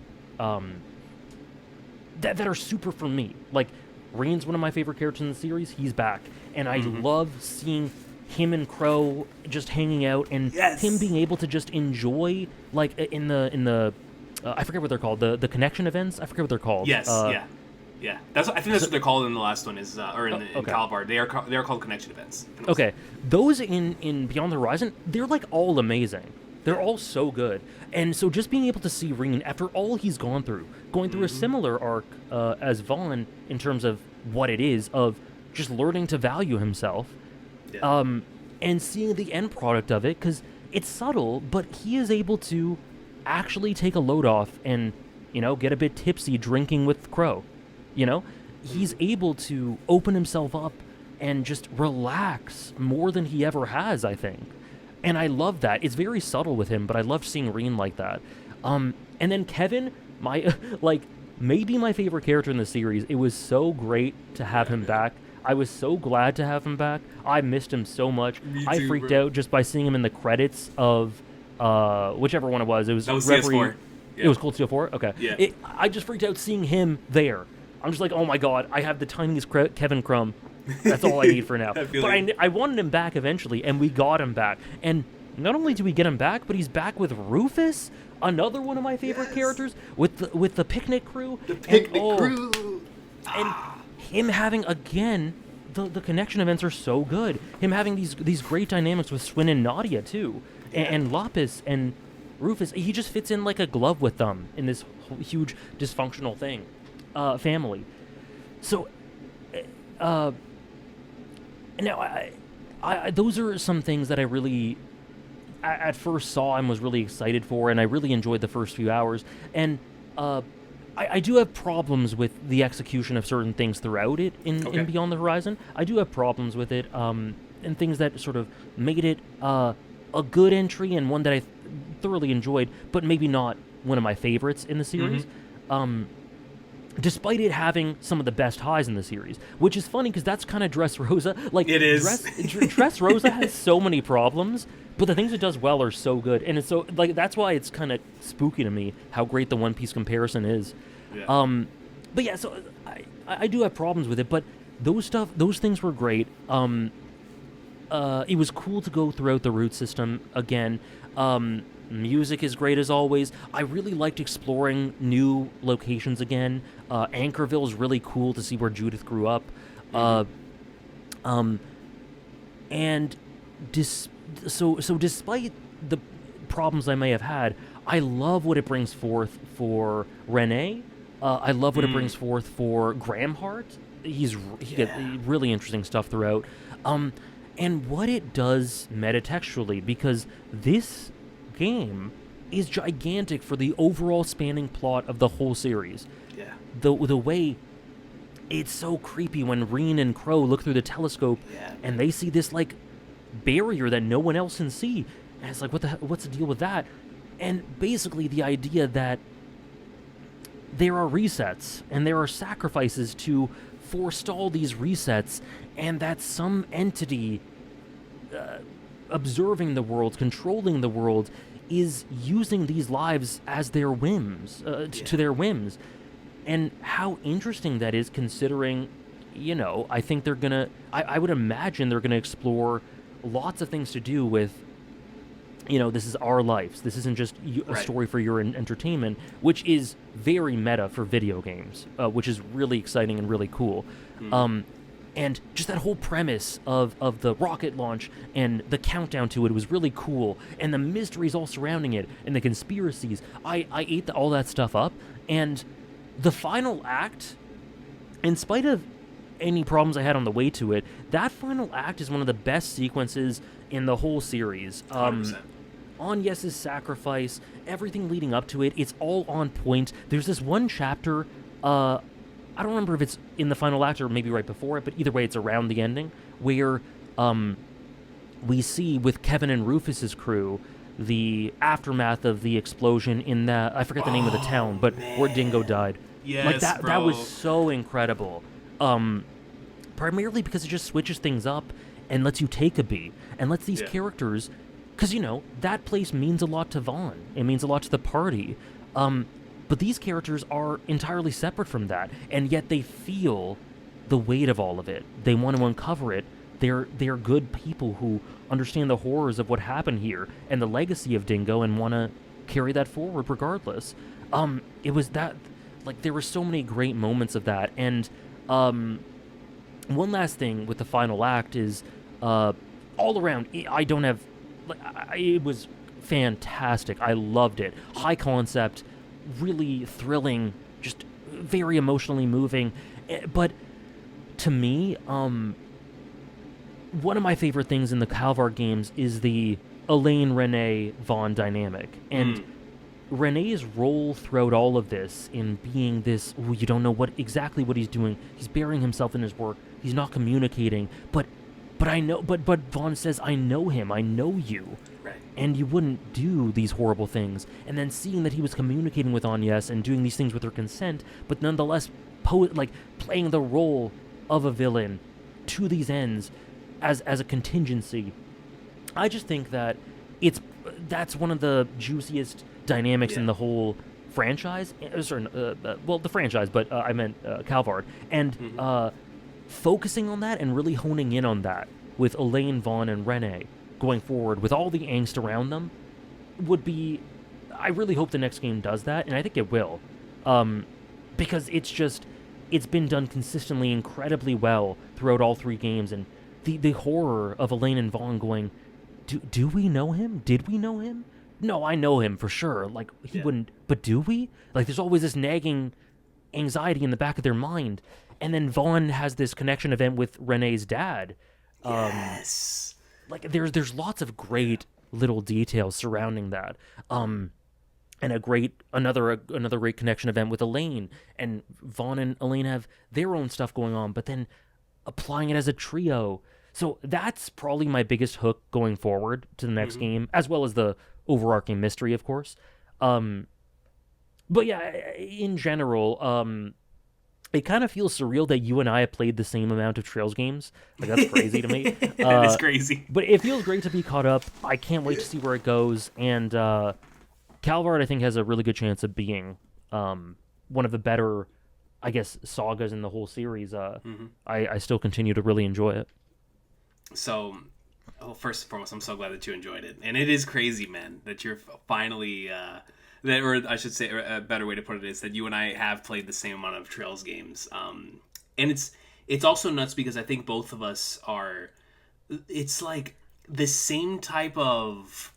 Like, what in the world is going to happen now that we felt after FF7 Rebirth is how I feel after Trails Beyond the Horizon. Because I genuinely don't know what we do now. To the point to where I remember when they first announced the Trails in the Sky remake, I was like, dude, is this what we're doing now? Like, did we really reset all the way back to the beginning of the Oh series? yeah. So when that game dropped, I thought we were gonna F7 remake it. Like, I was joking around, but I was like, bro, what if this game has like, if we're genuinely reliving the series again because we reset all the way back then? Obviously, that wasn't gonna happen, but I do think that there is a good possibility the next game does start in somewhere like liberal or crossbell, because they all have so much connection. There's a lot of connections to this reset with these characters. Obviously, like Lloyd, when he talked to Ishmael Green in Reverie, talking about what he saw right up in the sky, in space, that shook him to his core and made Ishmael Green do what he did. And so when all that stuff started popping off in Reverie, in this game, something I really loved about its structure, before I even get into that, is one of my favorite things about Reverie is how the crossbell side, even though it is telling, it's telling a story that is connecting with the other two routes, there's so much there that's sort of like just serving as the final payoff, like a crossbell game part 3, rather than it being so directly connected to the other two routes. And I felt the same way with this game. With the van route is so clearly Yeah, at the yeah. forefront, where it's like it just like how I felt with Reverie. Okay, yeah, we see how this is finishing off the crossbell side for sure, and obviously the Cold Steel stuff, but especially with the crossbell stuff, with that mainly finishing that off. Similar with Daybreak here, or Beyond the Horizon, the van stuff is really mainly focusing on that. Whereas just like in Reverie, the Picnic Squad route and the Reen route were so intertwined with each other. So it didn't matter which one you picked to play first, whether it was the Reen route or the Kevin route, it was always going to make you want to play the other one. Whenever you got some stuff with LaToya Hamilton, or whenever you got some stuff looking into, oh man, what's going on with this mystery in the Kevin side, where all these years ago, the water disappeared, and that something like that is possible because they pulled it from the Yeah. future. Like, what are we doing here? And then you go over to the reading route, and you see exactly what you were talking about. And for me, as a massive fan of the ending of CS4 and the way that paid off in Reverie, right, with the two different endings, the reading from the other ending comes back into play. It was so cool to see that then come back here with the two who died in the original timeline going up into space and seeing what they saw. It was like, oh, this is a hint towards that. And then remember in the end of the game when something that looks like I forget the name of the Divine Knight, but it was the big huge Divine Knight that Ishmael Green or Ishmael just in general took up into space. That's what I thought pulled up at the end of Beyond the Horizon. I was like, what are we doing? Are the timelines converging? I don't know what's going on. So it was like all of that was like at the forefront of my mind, how we're connecting all these different things from the series. But then you bring in to play the stuff with like the core members of the party. When you go into that section in Anchorville and Agnes, or we have a Sunshine Agnes quest that is pretty much bringing forth to the forefront that the individual who wrote Sunshine Agnes is Agnes, but a different Agnes, not our Agnes. And it's like, what are we doing? And then it almost directly right after that, in the final act, we have Rosette, who apparently comes from the future. And it's like, dude, what is going on? So all of these different things with the main party is also continuing to develop them. I mean, look at what happened in this game with Elaine, with Agnes, with, like you said, with Renee. So many different characters within the Calvard saga that I know come out of it being like, man, I can't wait to see where things go with them next. Shizuna, arguably my favorite supporting cast member out of the Calvard arc. Obviously, I've been waiting for that rematch ever since the end of Reverie with her and Reen.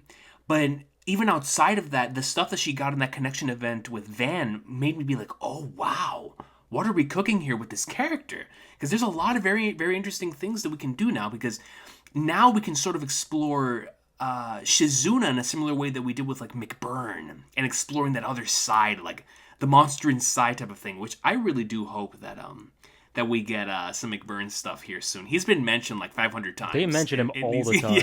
Yeah. So I hope that we could see our boy back. But all three routes, sort of, especially on the replay, I came to really appreciate them almost equally for very different reasons. But of course, because of my love for Reen, just to touch upon that before I talk a little bit about the finale. I, similar to you, I really love Cold Steel 3 for many, many, many different reasons, and obviously a lot of the same reasons that we've talked about in the past. But there's one thing I love about that game that I feel like was so unique to that game, and that is it was showing, it had like this Battle Shonen-esque progression of like showing how far Reen has come from Cold Steel 1 until that game, that I thought was so cool. We got a little bit of that obviously in CS4 and Reverie as well, but CS3 really, really honed in on that. This game was that times 5 million. When you have Reen and Shizuna in what might be the coolest fighting sequence in the series, right? And that's obviously a rematch we wanted to see. It was so good, dude. So good. And then the Height of Majesty's playing in the background. It is unbelievably peak. But, which, by the way, I'll never forget how I felt when because I remember, first time I played this, I was translating it as it was going. And I'll never forget, because I hate whenever I was translating it myself, whenever it wouldn't let me pause a scene, or not necessarily pause, but you know how like there's you have to tap X to continue. You press to continue, but there's certain scenes where you can't do that because it's automatically going. Yeah. That scene went into that during a really key portion, and I was like, oh, they're about to drop some lore. The camera pans and turns to Shizuna, and I'm like, there's no way this is happening right now. I don't even have to translate. This translates itself. This is peak. This is insane. So, all of that stuff is going down. Obviously, we had the incredible fight. But then to also get, like you said, the beautiful connection events with Reen and Altina that are discussing the whereabouts of like New Class 7, what's happening right now with Kurt and Ash and Yuna, and it's like, that stuff means so much to me. And then when you get the little bits, hints and pieces to what's happening right now with Gaius and Elliot and Emma and all of Cal 7, I was like, bro, and then the Toa connection, all of that, it hits so hard. Like you said, for all the reasons that you stated. But then you get Yun Kai-Fai, who we have been waiting to see this dude, the individual who trained Anelase and Cassius and Alan Richard and all of these legends, Arios McLean, and so many of the legendary, Shichibukai Yonko-esque series in this series. But he's also the man who took both Shizuna and Reen as the final, the final students. So it's like, you want to see this dude. I want to see this dude. It's so bad. So when you finally see him ride in Van's route, and it's like, holy sweet mother flag arts is happening. But when Reen sees him, and you have that moment of like, I'll never forget in Cold Steel 1 when he went up against Victor. And it was that sort of welcome to the real world, kid. Like, this is where the big dogs play. And then obviously that took a play whenever, it was him and McBurn in Cold Steel 2. And then in Cold Steel 4 and Reverie, it's like, no, I can play with the big boys now. And then obviously Cassius gives him Divine Knight status, or I'm sorry, Divine Blade status. And now he's up here, right? Like, this is he's Yonko level, or whatever you want to call it, in terms of recognition, right? And in terms of strength. But when you have that moment of, I always love student-master relationships in general, but the relationship between these two is so interesting because Yun Ka-Fai has been a father figure to Reen in the same way that so many other characters have been, but he hasn't seen this dude in so long, so this is their first interaction.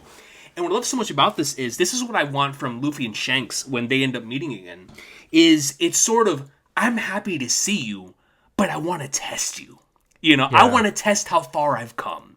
And so it takes that moment of, oh man, they finally met, and turns it into one of the most beautiful and also extremely hype sequences in the series, because it's balancing this is what Rina's been working towards forever. Like, as Fee and Toa and Crow, when they take a step back and they're like, no, we're going to give you this moment. Like, this is your moment. This is what you've been waiting for. This is every single day when you were training, and we saw you training in the academy, and you were, doing your sword swings at 6 o'clock in the morning, extremely disciplined.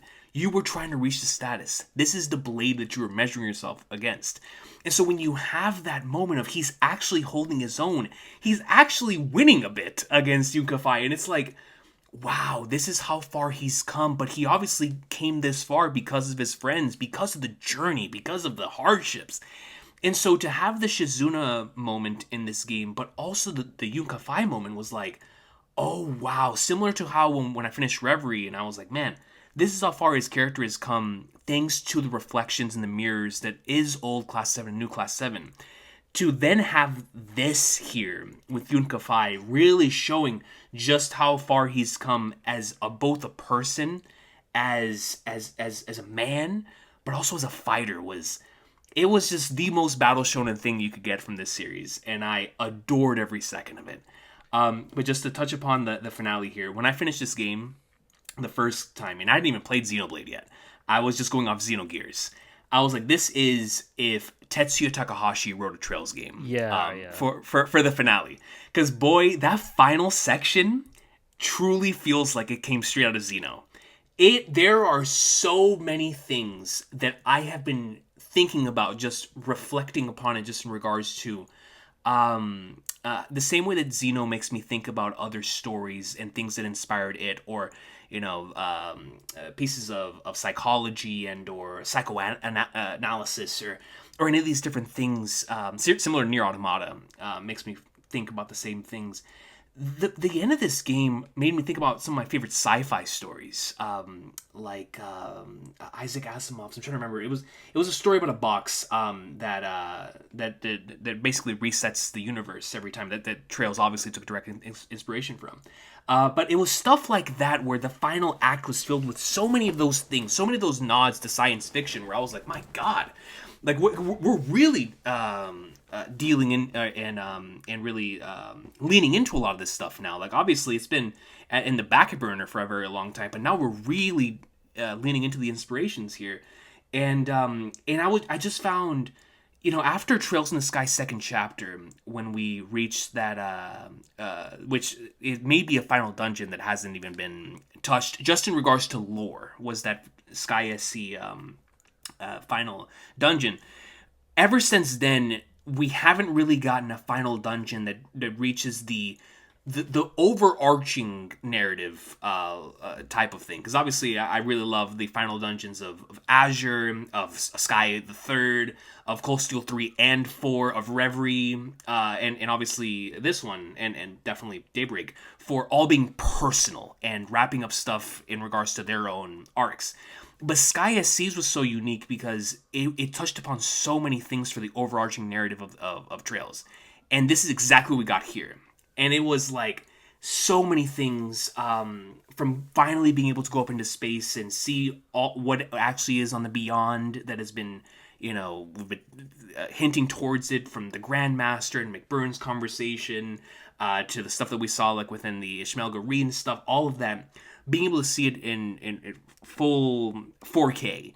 Graham Hart's plan, why he's been doing all of this. Renee, why he's been doing all of this. Agnes and the full scope of that character. All of that was just created such a masterful final act, where it's balancing, similar to the end of Sky SC, the interpersonal relationships of the current time, the short term, with the long-term greatness that we expect from this series. And what it created was one of the coolest and most incredible final sequences in the series. Very similar to how I feel about FF7 Rebirth's ending, where it's like, man, so much is heading towards this moment on the grand and short, from the long term and the short term.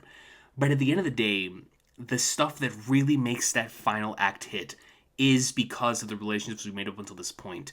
When stuff is about to reset, and we think back to what happened in Daybreak 2 when all those resets happened, and just like you, I was like, man, what is this all for, right? Like we're just taking away tension and stakes at this point. So I wanted to wait until we got into Horizon to be like, what what is this all going to be used for? And what it was used for was the biggest reset of them all, and the one that hurt more than all of them. Because now I'm going into the next game being like, oh no, are we doing like a Kingdom Hearts like memory situation where we're not going to remember Agnès, and we have to slowly but surely come to remember who this character is, and the relationships? Because I'm really weak towards that stuff. I'm weak towards any type of memory plot line in general. But when you bring that into a video game like setting, which you've been with these characters, you've played as these characters, you've built those bonds yourself, now that hits even harder. And so when Agnès was making that sacrifice there at the end, especially after being rejected, it reminded me of Tsubasa Tiger from Monogatari, which is my favorite rejection story ever. And how Hanekawa does so much in that arc to get rejected because of very similar things that we have here with Agnès. I think Agnès and Van have a very Gyro Johnny-esque relationship, so I've never really looked at it from a romantic standpoint anyway. But in regards to the relationship with Agnès and like her family and just who she is as a person,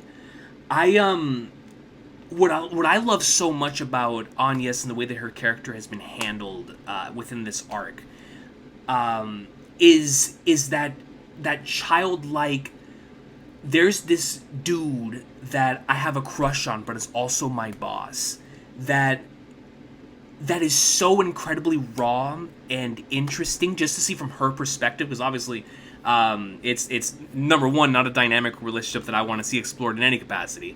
But just in regards to Van and I'm very much Van and Elaine on that end. But just in regards to her, because it does remind me so much of the way that Aerith was handled in FF7 and the way that Hanekawa was handled in Monogatari, where it's more so how this and Nadeko, more so how this character handles rejection and how the relationships around them, all, like similar to how it was with Hanekawa and Senjugahara, and flipping, all the other members of the main cast, allowed her to come to that conclusion. That to me is also what made it so interesting with Agnès, because we saw how Van had to come to his decision at the end of Daybreak 1, also here at the end of this game, because of the relationships that he's made along the way. Agnès came to the decision she made at the end of this game because of those very same relationships and the dynamic between all those characters. But it was one that we didn't want her to make. It was very Herald-esque from One Piece, where it's like, I understand where you're doing this, but I don't want you to do this. And that's exactly how it was with Agnès, and it made it so incredibly compelling. I love Agnès so much as a character, because I feel like what we're exploring here is something that we have not explored in the series yet, which is, there's a lot of self-sacrificial characters in Trails, but because this one is on such a large scale, she holds so much of the world on those small shoulders, and at the end of the day, she's just a little girl. And so that to me is something I can't wait to see to see explored in the next game, because there's a lot of potential to now have two of the strongest protagonists in the series, depending on how the Van, Renee and Elaine relationship ends up, how that dynamic ends up finishing off and paying off, as well as the Van and the Van Arkwright Solutions office stuff ends up paying off. We're gonna see how Van ends up in the grand scheme of the protagonists and Trails. But I feel the same way about Agnès, because just like how we had the conversation about CS3, CS3 gave a massive alley-oop for Cold Steel 4 to come in and dunk down. And depending on who you ask, it was either a slam dunk or it was a miss.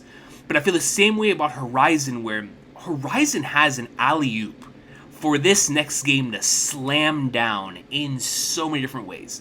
But it could also do the opposite and have completely miss in many different regards.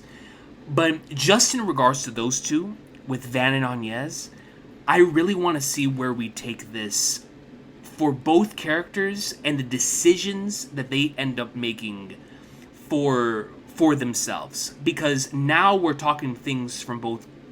They can no longer keep things to themselves as just like the the small scale, right? Like it's no longer just concerning them. The decisions they make in this next game are going to directly affect the entire world of Trails. So that weight, that responsibility, that those things are going to come with severe decisions on, like, I always think back to the Attack on Titan decision on who we're going to give the flipping Colossal Titan to. That's the type of decisions and tension that I'm looking forward to from this final Trails game. And so, just to bring all this entire ramble here to a close, the mysteries and all of those incredible things that this game presented that I look forward to seeing paid off in this next game are definitely the things that I can't wait to see. But similar to how you brought up the Renee thing, which I most certainly, oh my god, I can't wait to see what we cook there. I can't wait to see how a lot of these things end up paying off in this next game, because similar to Crossbell, this arc has placed such massive focus on the interpersonal relationships with these characters and how they end up affecting each other, that now that we've brought the large scale, the cold steel of it all, because Cold Steel focuses on very similar things of how you balance the short term and the long term. It's why Reen is my favorite character. But now we're going to do that with Van and Agnes in this next game. So I really want to see how that ends up being paid off, and I really hope, for the sake of Trails as a story, as a whole, that is the main focus of this next game. Even though I understand, because it's the climax of this arc, and it's undoubtedly going to be what pushes us into the very end of the story with only a couple games left, there's a lot they have to balance here, and I understand it's going to be like Cold Steel 4 all over again. It's going to be focus all over the place, and undoubtedly the pacing's going to be nuts. But I think if it maintains that core of the Arkwright Solutions office and paying off all of their stuff in the short term will also pay in the long term, especially with the crux being Van and Agnes, we could be in for something really, really special. Because I think what we've already have is very, not only just good, but extremely interesting stuff to explore. And so those are my thoughts on Trails Beyond the Horizon. I think it's a really special game. It's second for me only behind CS4, and that's only because CS4 is, like I said, the payoff. Like, I know what came before that and how that ended up paying off, and what came after with Reverie. So that's why that is in that spot. But with this game, because I don't know what happens next, I don't know where things go from here. I can only go off speculation. But what it has presented to me is so exciting. I genuinely don't know what's going to happen next. It is the craziest cliffhanger in the series, and that's hard. That's a hard thing to say in this franchise. So I just wanted to get those thoughts out there, because I think that that what we're building here with Van and Agnes is extremely interesting, and I want to see how that's explored with all facets. Agnes and her family, Agnes and the Arkwright Solutions office, Agnes and Van, Agnes and the individuals in the academy, as well as Van with the trio, Van and the Arkwright Solutions office, Van and all the other MCs, Van and the other individuals that he's met throughout the course of his entire journey. So we got a lot of stuff to look forward to here, man, in this next game. For sure. I love just before we continue, I love all that you said about that, and I totally agree. And specifically with the Agnes Vaughn stuff, correct me if so I just want to make sure I'm remembering this right, because it was a few months ago. But the last scene in the game, Vaughn, Agnes just isn't there anymore, right?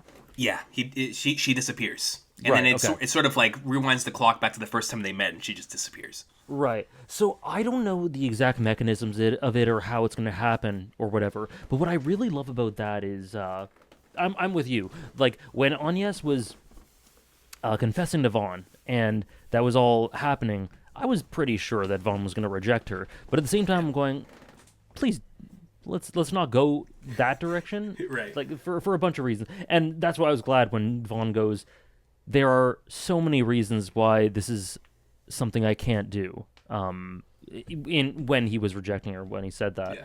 But in spite of all that, I think Agnes is one of the best characters in this game. Because it's so much, there is so much character building for her, and there's so much, in some cases, suffering, in others, just thinking and reflecting. And growth that she does behind the scenes with on her own with very few people to talk to, if anyone. It's a very lonely game for her. It makes me very sad because there are a lot of things that she is thinking about and planning about, and she has confidants. Like she's obviously has the plan with Renee and a couple others, but there are some things that and Ren as well. But there are some things that she just undoubtedly kept to herself, and my heart really goes out to her because it's easy to forget because she's so responsible and mature, but she is a child. She's a kid, and because of that, it makes it even more inhumane that we are in a situation where, in order to just make it so that her loved ones can live a bit longer, she has to sacrifice herself. Like that's the world that they live in. To forestall that. That is so messed up and so inhumane. And what I really like about it is it actually sets up a synchronicity between her and Vaughn's, I guess, internal struggles, because Vaughn's entire thing is valuing himself and realizing that he's worth the trouble that he causes for others, or that it is no trouble for others to be there for him, that the connections he's made are not because of luck, it's because he's a good person who people adore, and he's worth it. Yes, nonetheless, likewise, in Beyond the Horizon shows obviously it feels like the walls are closing in and that there's no other answer because the plan fails, and who knows what you can even do other than this. But nonetheless, it shows that it's self-sacrifice. It's a lack of being able to value herself in the way that the party does or Vaughn does. And so what I love about it is that it sets it up for kind of like a Robin in Enies Lobby-esque sort of thing, where Vaughn is kind of begging to her, say you want to live, like that we need to be there for you. He's kind of paying back to her in this situation, which I think will happen, something like this. I agree. What she taught him, which is, okay, you told me to value myself. You told me to have faith in myself and open myself up to loving myself. How about you do the same thing by realizing that we want you here, you deserve to be here, and we should find another answer to this. So I really love that it leads to a synchronicity in that way. Both of them experiencing sort of the same thing and playing off each other in that way. It's a great point, and I love that idea for the Robin scene, because I can definitely see Act 1 similar to CS4.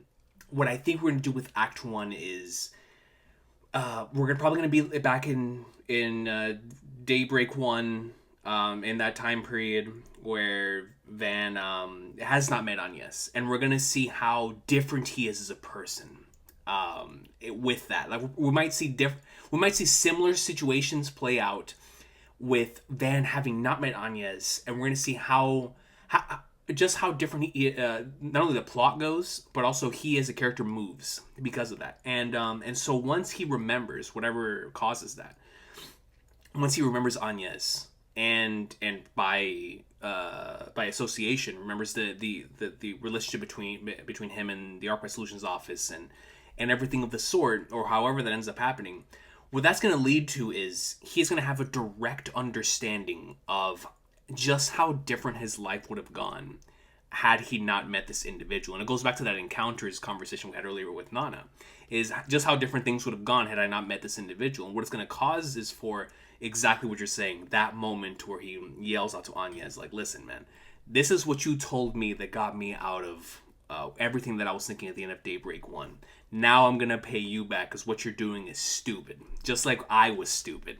And now I understand, especially because he's going to be coming hot off of not having this individual, completely forgetting who she was, if that is the route they're going to take.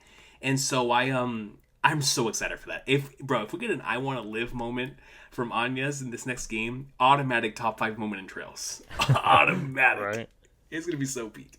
But speaking of I Want to Live and Nico Robin, the wonderful character that she is, let's go ahead and now transition to our beloved One Piece, man. Obviously, this series has been on fire. Elbaf has been a joy, a treat, presenting so many different things. It's so rich. It reminds me so much of Wano in Skypiea, and how thematically rich it is, while also having the hype and excitement of those arcs. And it is unbelievably exciting, especially when it comes to our beloved Emu. You and I have been excited for Emu ever since initial introduction back in like the Reverie stretch, right? And then obviously seeing the character again in chapter 1060 with the bringing down Lucia, and then obviously the comparisons to other characters that we can directly compare to Emu, the NLs, the Doflamingos, automatically makes Emu interesting. But then we head into Elbaf, and we've gotten so much Emu content, both within the present time and in the past, that the more we get from this character, the more lines of dialogue we get from this character, the more we understand this character's fears and the reason for doing things, the more compelling Emu becomes. And I feel like that was at the forefront times a billion in this last chapter. Because when we look at the middle section of this chapter, right before Emu sets off, and for the first time, we finally, Game of Thrones-esque, turn the page and we see that the top no longer says Straw Hat's POV, not Loki POV, not Rock's POV. For the first time, it says Emu POV. We get to go into Emu's psyche for just a couple of pages. We see that Emu is viewing the story with a chip on their shoulder. This is an individual who believes that even though they've been taking over the world for 1,000 years, they've been at the top, they know that time is against them, that destiny and fate is against them. And that is such a cool and unique thing to explore with such a character. With a character that's been in the spotlight, or not in the spotlight, in the placed in the role that they are. Such a cool thing to explore. And so now that we've gotten things from Emu's perspective, now that we know and gaining a little bit more of an understanding of why Emu is moving in the way that Emu is at this point in time, as well as the design, as well as the official reveal of the fruit, and just the fact that Emu is here now. I want to get your thoughts on this as a fellow Emu appreciator. What have you thought about the last couple of chapters of Elbaf? What do you think about what Emu is currently doing? And what did you think about that particular stretch in the last chapter, where we finally got to see things from Emu's perspective? Because I feel like it told us a lot. Man, I don't even like when I streamed that chapter last week. I'm sure you did the same. You like, just the whole stream is just talking about all the different angles you can take from it. Yeah. From like one page, and then you go to the next page, and then you're talking about another aspect of the character and all the different directions it could go in, and all the new things you learn about. You learn about them from that, and it's just something. I guess the main, or one of the main things that I found so fascinating is something I've been talking about for a while, which is that basically since the whole story, but especially since Logtown, when that storm makes it so that Luffy and the Straw Hats can escape, it's felt like Luffy has some sort of crazy luck, like like the story, Luffy. You know how people say plot armor as a criticism or whatever. Luffy very intentionally has plot armor in some instances. Yeah. In a way that the story conforms to him. It's like the universe and the gods or whatever and the heavens just see Luffy and kind of just cede to him, because he is this inevitable force of nature, of chaos and freedom, and it is his time, and he's going to suffer things, but he's going to come out of it, and he is just inevitable. He's inevitable, and he's going to define this era, and he's going to succeed. We've known from the start he's going to succeed, and he's had luck along the way, and the universe at times, not in a way that's super extreme that gets rid of the stakes or anything, but at times it very much feels like the story conforms to him. And, Mihawk says this in Marineford when he calls him heaven sent. Yeah. So that's something I've really enjoyed about the story for ages now. But what I love about it is it really puts into perspective what Emu says about fate, which is that it's all preordained, and essentially I'm fighting against fate. Yeah. That at first that sounds like a crazy thing to think about. That Emu, the person, the character, the one who's essentially shaped the world and shaped the oppression and all the forces that our characters have been going against for almost 1,200 chapters now, when it's felt like we are fighting against fate, he is saying that it's fate. That I am fighting against fate. And at first you kind of go, huh? But it really makes perfect sense, because what have we known from the start? That Luffy has this luck. That Luffy is going to succeed. He is going to win. You just know he's going to win for so many reasons it's not even worth mentioning them.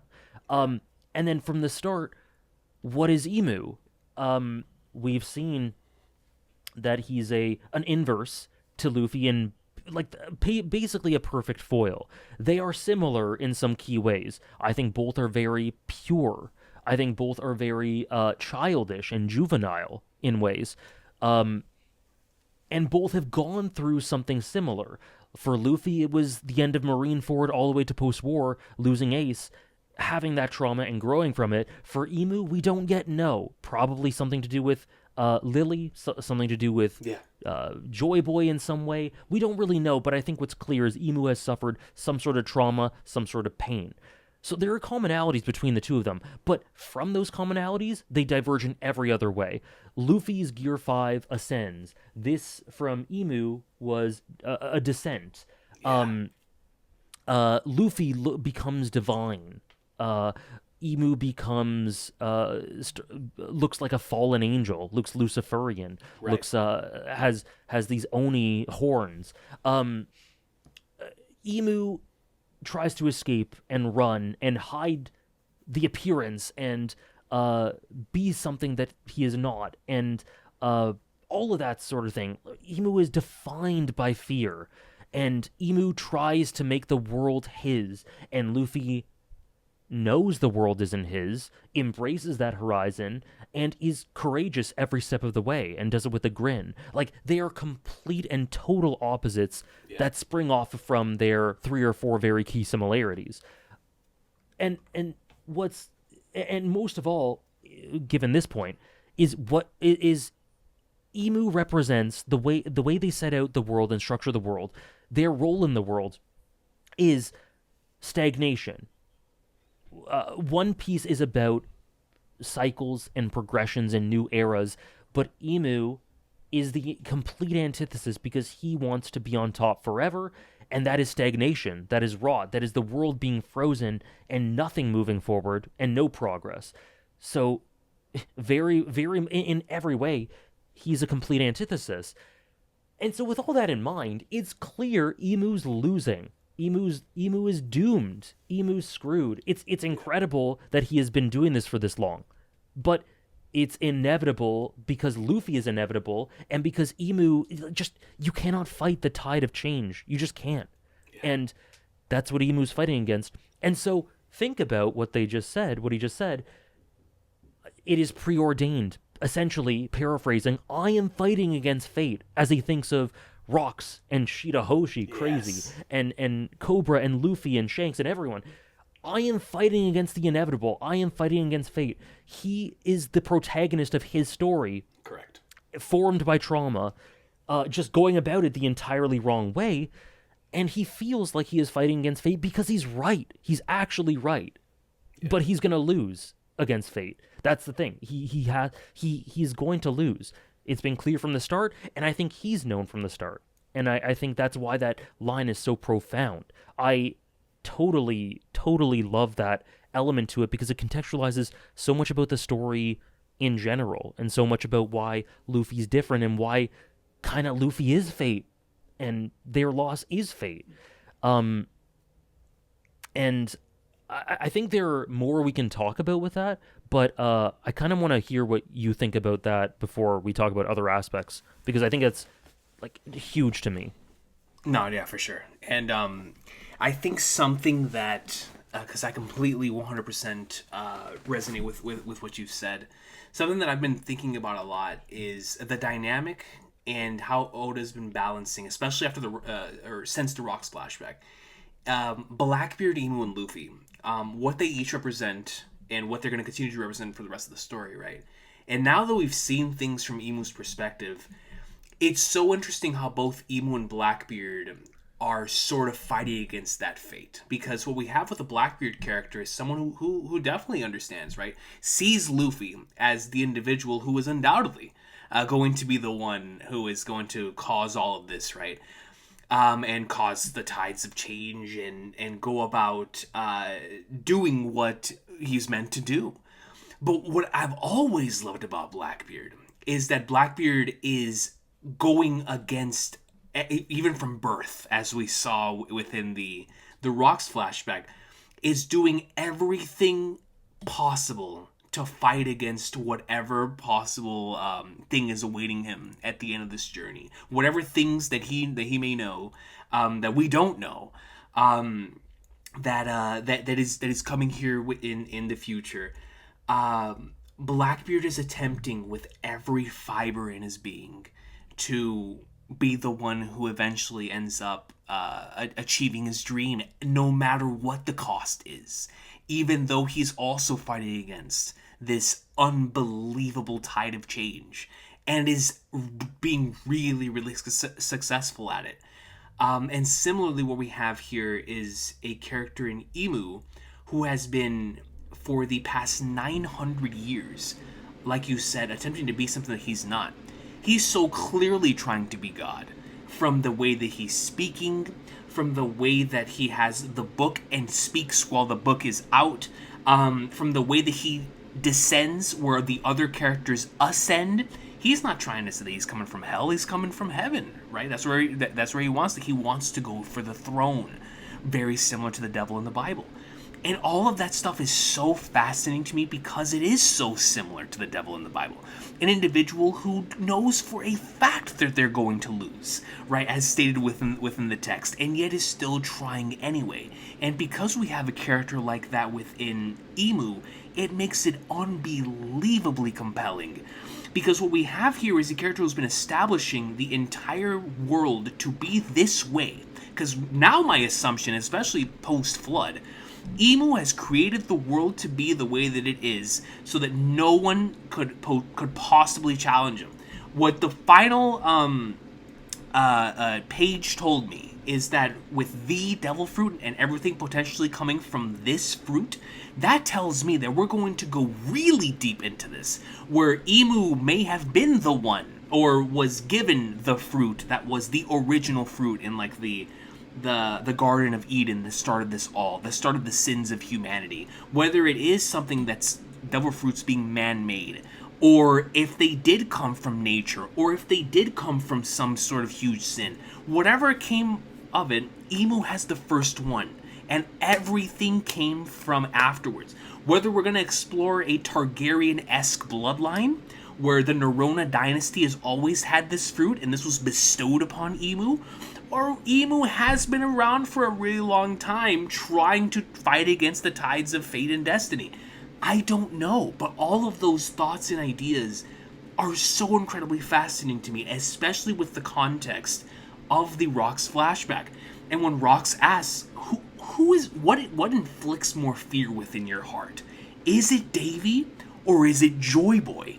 And to know that Emu has to have that thought of like these two characters, or these two shadows that he just can't get rid of, even 800 years later, even after all the stuff that potentially happened in the Void Century with Davy and Joy Boy, and however it is that they had their tragic end, and just having that chip on your shoulder of, oh man, I know they're gonna come back one day, so I'm gonna ensure everything. I'm gonna ensure that the world's sea level is a certain point. I'm gonna ensure the red line is gonna split. I'm assuming this is what Emu thought. The red line is in this way. We're gonna switch the way that all of these different things are in the ocean, and make it so incredibly difficult, so that if Joy Boy and that fruit are to ever come back into fruition again, or if Davy's a descendant ever comes into fruition again, I don't care when it happens.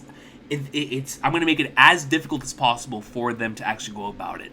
And what that stream of consciousness showed me, when it showed specifically Luffy and Blackbeard in Marineford, what it showed me is that it was in that moment that Emu was like, no.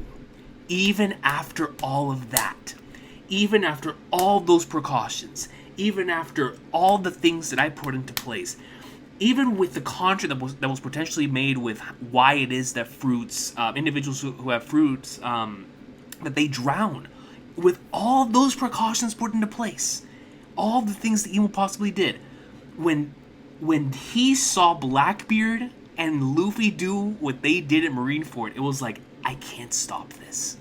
This is going to happen.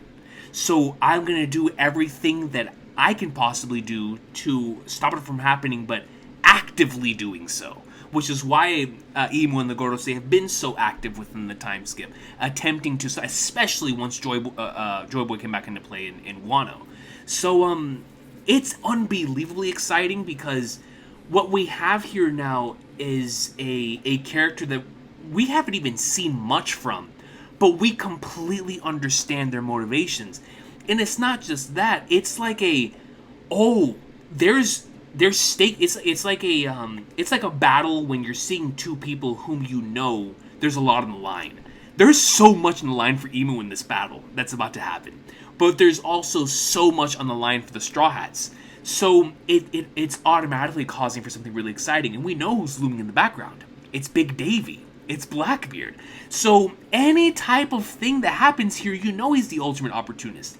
So whether Blackbeard ends up showing up in Elbaf or Blackbeard goes to the Holy Land to capitalize on the situation, that's something that Emu also has to keep an eye out for. So all of that stuff coming into play, just for those three characters, has me so incredibly excited, man. So I turn the thing over to you. What do you think happens now? And what do you think we can expect from these next couple of chapters? For not even from a theory standpoint, but just from like what type of potential possibilities can come of this this entire scenario? Because there's a lot of exciting stuff that could potentially happen here, man. From a character standpoint, from a plot and story standpoint, I'm interested in hearing your thoughts. Yeah, just on one thing you said, you mentioned he thinks of Blackbeard, which is really fun for me, because there's the whole who's the final boss in One Piece sort of conversation, and Right. There are lots of different angles to have that from. But primarily, like, one of the things that I think's been clear for a while is that despite those two being the biggest candidates for the final boss, at least in terms of a villain standpoint, because I think you were talking about Shanks' role Right. as well, and I think Shanks has a very big chance at being the final one. But regardless, right. The final villain, proper villain, it's those two, and those are the big two contenders. But the thing is, you never thought that they were going to work together. There was never. Right. It always felt very unlikely that they were ever going to, both be on the same team, for a lot of different reasons. But because of that, you think of the dynamics between them, the themes between them, how they fulfill different roles symbolically, and all this stuff. And, because of that, I've been spending months and months and months thinking about the Emu Blackbeard dynamic, what that means with Luffy, etc. So I just found it very fun to finally see, I think for the first time, outside of like indirect stuff with Rocks saying, I'll come back to haunt you, but like Emu literally thinking of Blackbeard as antagonistically. I just found that really fun. But so in terms of what to expect, I think so what we've been getting a lot of lately is Emu's vulnerabilities. Like, we see a lot. Like he obviously he possessed Gunko and then attacked.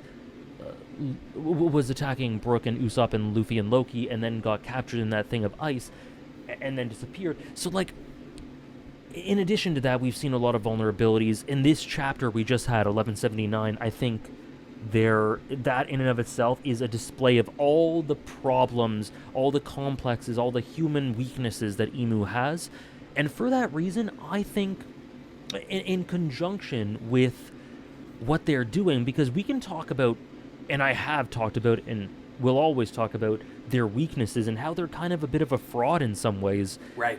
all day long. But the fact remains, they are incredibly fearsome. It's easy to forget that sometimes because a lot of the most interesting things about him are the weaknesses. But I think that what he did here is actually a divergence from what he's doing the whole time, which was a bit of a metamorphosis and an embracing, maybe not an embracing, but nonetheless becoming who he actually is. He's been hiding in that other form for who knows how long. Right. And this is his true form, something that he's been hiding. Now, I think another really interesting element of Emu that we get from that chapter, 1179, is why? Why exactly are you hiding from that? Obviously, he's coughing blood, so maybe there's the mortality angle, and someone like Emu would want to live forever if possible.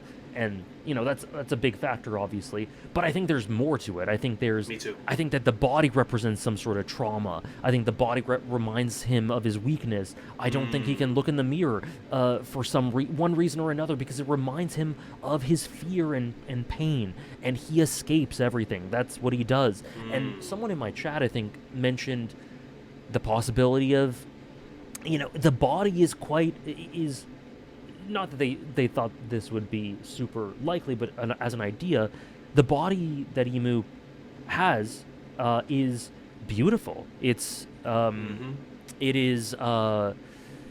it's kind of androgynous and beautiful and elegant. Obviously, that ties into the fallen angel sort of stuff. But in addition, there's the idea of is it somehow a morphed body of Lily that's being possessed, and is he unable? Does he feel shame, and is he unable to look at that body in the mirror, and that's why he hides it, or maybe whatever happened to Lily, or I don't know. Like, there's so many great things that can come about from that. We have no idea what it is, but there's so many interesting ideas. But going forward, I think Emu is probably needs some W's, unfortunately for our protagonist, because we've just been shown in great detail all of their L's, all of their vulnerabilities, all of their weaknesses, all their complexes. I think this is and what Emu has done here is actually kind of show a bit of progress, which is being yourself, not separate, not trying to hide, right? Maybe he only did this because Usopp's egging him on was the last straw, and he has a lot of pride, and that was hurt, and whatever. But it nonetheless is him in his proper body, or more of what he represents, and more of a reflection of what he is than that other dark, ominous husk. So that is a form of symbolic progress, regardless of the specificities. And I just think the tone, the presentation, the complete false dawn that 1178 was. Everything was going so well. Summers is his disembodied head. Like the biggest obstacle they had was like just helping the last of the giants who were Domi Reversi'd. Like, it was such a false dawn. It was so clear. I think they're in for a huge rude awakening. All of Elbaf, the Straw Hats. I think Emu is gonna cause immense havoc. I think it could be pretty devastating. It depends on how dark Oda wants to go with it. Right. But I think we can definitely expect generally Emu being fearsome. The stuff we felt when he just said, you know what, let's just get rid of Lelouch. Right. Like that sort of vibe. I think it's going to be devastating for the next little bit. And I think that just makes sense for a bunch of reasons dramatically, and in terms of the character writing, and all of that. But I do love what you said, which is that it's a tactically interesting thing because leaving, Emu is scared. Emu is fearful and doesn't want to leave. He wants to stay in his little cocoon and just do stuff from up there. But his pride is hurt, and it's spiraled so far that he has to take action. But doing so leaves, like you said, it open for Blackbeard to swoop in, or Dragon and the Revolutionaries to do something, or Shanks, and Shanks, whatever it may be. So I think that on one hand, Emu will show his immense strength and why he is the devil and the god all rolled up in one. I think it's gonna be pretty devastating. But at the same time, taking that action will be an Achilles heel that will, at the very least, cause damage to his cause, if not be the first or one of the dominoes on the way to his downfall. So yeah, that's what I think for the immediate future generally. And I think it's super on point with what we've had so far. I'm just so impressed with how Emu's been from the beginning. I remember when we were talking about it, and I said that it was like Obito with the mask on. Yes. The mask is now literally off, right? Literally. And I just can't wait to see what it'll lead to, because, you know, if we continue that comparison, Obito peaks once the mask comes off, and that's where all the immense emotional storytelling is. And I don't think this will happen immediately, but I really think that a lot of focus will be placed on. I mean, this is kind of a non-statement, but nonetheless, it's essential. Whatever event was it that they are hiding from, that he is hiding from, that he's escaping from, that is an event that formed the world as we know it in One Piece. And so it just adds even more weight to see how he acts with his body, how he is repulsed by it, how the Godosei are like, no, you can't do that. Like, it was the worst thing in the world for him to be his other form and descend. Right. Like that shaped the world. There's so much weight on it, so it just makes me even more excited for when we understand all of that. It kind of reminds me a little bit of Umineko. Like, when you learn about one thing, one big truth, all the other big truths come together, you know? Right. It kind of reminds me a little bit of that. So I'm just really thrilled by that. But I think that's farther down the line. In the immediate future, I just think all the other stuff I said. Yeah, no, for sure. And I awesome stuff. While you were discussing the dynamic there, especially with Emu's fears and in particular the consequences of all of this. One of the first things I thought of was when Emu descended, and I remember the first time I was reading the panel when the houses came to life and they were singing, and I was like, wait a minute, what? And it sort of took a little while for it to click. But Akash Panda, God bless him, came in and was like, yo, did you know that this, at least the very least in the Japanese sound effects, is the sound of drums?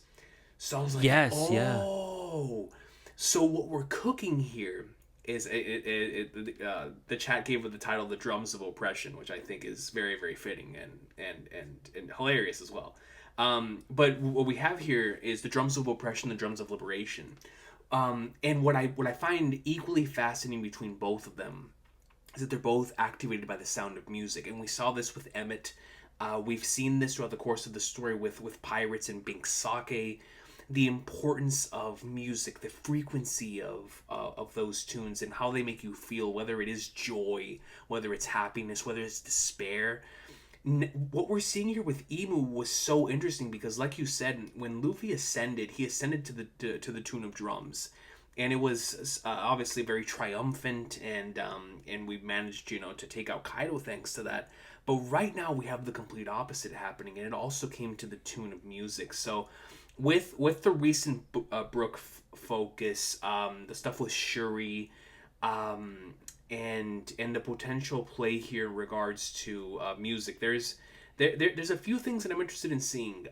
Obviously, we don't know the furthest extent of the technology from the Void Century and how all that's going to come into play. But I wanted to ask your thoughts on the drums of oppression. Do you think that, because the first thing I thought of was Big Mom's ability whenever I saw that, and so it made me think of, do you think that this fruit sort of gives him minimal access to a lot of these different abilities in one sort of, I'm not going to say fake versions, but do you think he gets like access to a lot of these fruits based on this, or do you think that little drums of oppression moment is literally because the Nika fruit and the devil fruit are sort of opposites of each other, whereas one brings things joy and happiness with the sounds of music and makes everything around them literally rubbery and eyes popping out and comedic and happy, whereas the other one also brings things to life but in a very fearful way. I'm curious in hearing your thoughts on that. Yeah, I haven't even thought about the idea that the devil's fruit being something that grants access to the other fruits. I haven't even thought about that, but I do really like that idea, primarily because, well, I think it could lead to lots of really interesting creative scenarios, but also because, again, I can't help but look into what it means psychologically for the character at any given point, because I just think of what that must be doing to Emu's pride for him to have to borrow, or yes, have to borrow from someone else, have to use other powers to fight. I kind of love that. So I don't necessarily know which I find more likely, but I love that because of a bunch of reasons, including that. But the same thing, I think there was some overlap from chat, because the same thing was said in my chat, the drums of oppression. yeah. I adore that. I love this moment as the anti-Gear 5. For sure. As if you examine it, I mentioned a few of them earlier, but if you examine it, it is the exact antithesis to it. And antithesis being key similarities leading to key differences and divergences. I do think it is because of that, because of Oda being very direct with that, very deliberate with that, it feels like it's the opposite. It feels like it's an antithesis. But I think it could be both. I don't think they're mutually exclusive, and I really like the idea that it is the progenitor. It is the catalyst of all of this. Like you said, it's the forbidden fruit. Right. And that definitely has some sort of advantages to it. That sort of access would make sense. I really like all those ideas, and I think what's clear for sure is it's the opposite and antithesis. I think the rest of the specifics and logistics of the fruit will come to pass eventually. But and I'm really interested in that too. But the thematics, I think, tell a story of its own there. And yeah, you saying that about copying or borrowing different powers in a sort of smaller scale, not as much, not embodying them completely, but yeah, all that you said, I love what that does for the idea of Emu using that. I think that's really cool. First thing I thought of in chapter 1050 when or 1150 when we saw Emu use the book. Obviously, we're both Hunter x Hunter fans. I thought of Skill Hunter, and I was thinking of how is that going to relate to Emu's character in the same way that now that we have the context of the Phantom Troop flashback, how that for sure showcases a look into Crollo's psyche as well. So I'm very, very interested in how we're going to continue to play on that. But outside of Emu, who is an individual we could talk about all day, There's so many other aspects here in Elbaf that have been very interesting. Many different characters. We've highlighted on Brook. We highlighted on Usopp. Obviously, even within the grand scheme of things within this arc, you know, we talk about like the Shanks and the Shamrocks dynamic, and with the Rocks flashback, Loki, all these things. In the midst of all of that, with what's incoming, what are some things that you think are on the horizon with all the characters here, whether it is like an Usopp or a Brook or a Gunko or any of these characters that you're looking forward to seeing some more things before Elbaf wraps up? Because obviously it appears that it looks like we're heading towards that final stretch. Final stretch could be 50 chapters, 30 chapters, however long it's going to be. But it looks like we're definitely heading down into the final act of Elbaf. So whether it's the island itself or some things that are intriguing you, is there anything that you're looking forward to seeing? I'll give you a quick thing from my end. I haven't been able to stop thinking about when Frankie went up to that 3,000-year-old little factory, little building, and how we haven't gone back to that yet.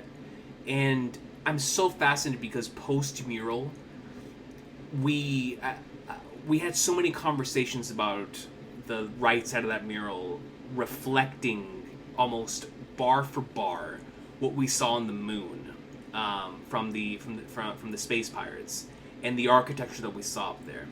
So I've been thinking so much about what we're gonna learn once we either enter that factory or or I keep calling it a factory, but it's like a building, whatever it is. It's 3,000 years old. It's from the old world, and how we're gonna connect that into potentially where we go after all of this, and how we connect it into the old world stuff whenever the time comes. So that's something I'm really excited for.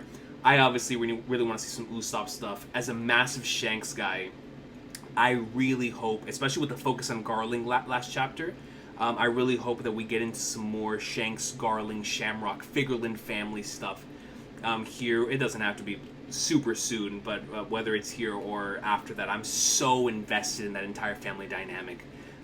So I'm super excited for that. And then obviously the Brook and Shuri stuff with Gunko, Luffy and Loki.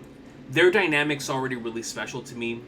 The Rocks flashback obviously made it even more inherent how much I love that Luffy dynamic, but especially coming off of that flashback and seeing how the two of them play off each other.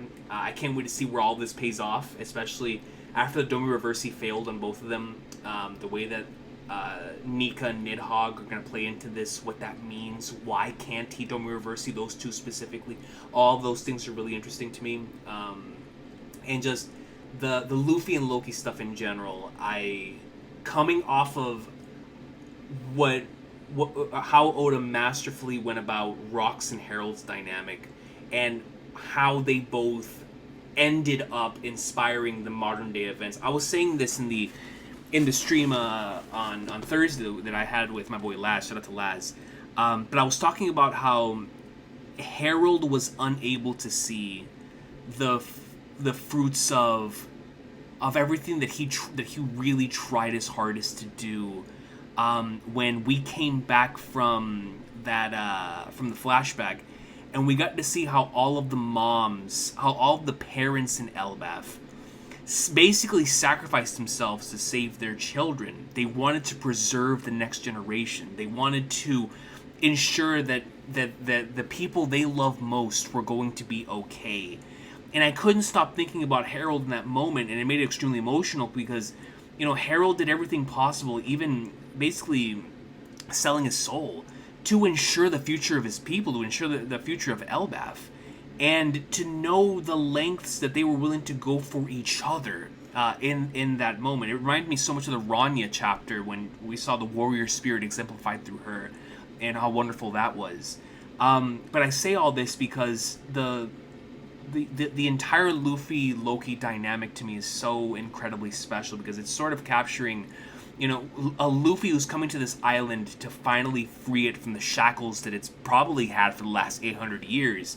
But especially with Loki, who is tied down by the shadows of both Harold and Rox, who were both Domi Reverse, or one of them was contracted, the other one was Domi Reversi'd, at the hand of Emu, and Emu was the one who ultimately had the final say in both of them. And I know Emu's gonna want the final say in regards to Loki, so I can't wait to see how all that stuff plays out. And that's the thing that I'm most invested in going into the final act of Elbaf. And so I just wanted to get your thoughts on, outside of Emu, the stuff that you've been really emotionally invested in, some more stuff that you're looking forward to seeing from from certain characters, as well as certain plot points that you're looking forward to seeing here in the final act of Elbaf.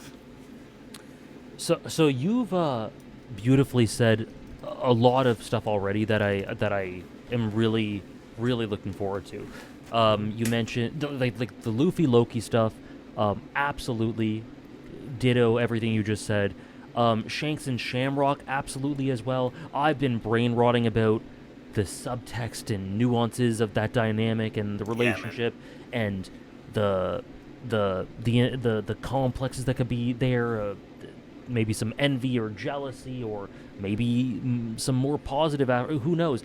Like, all the different scenarios about Shanks and Shamrock are so enticing to me, and Figureland as well.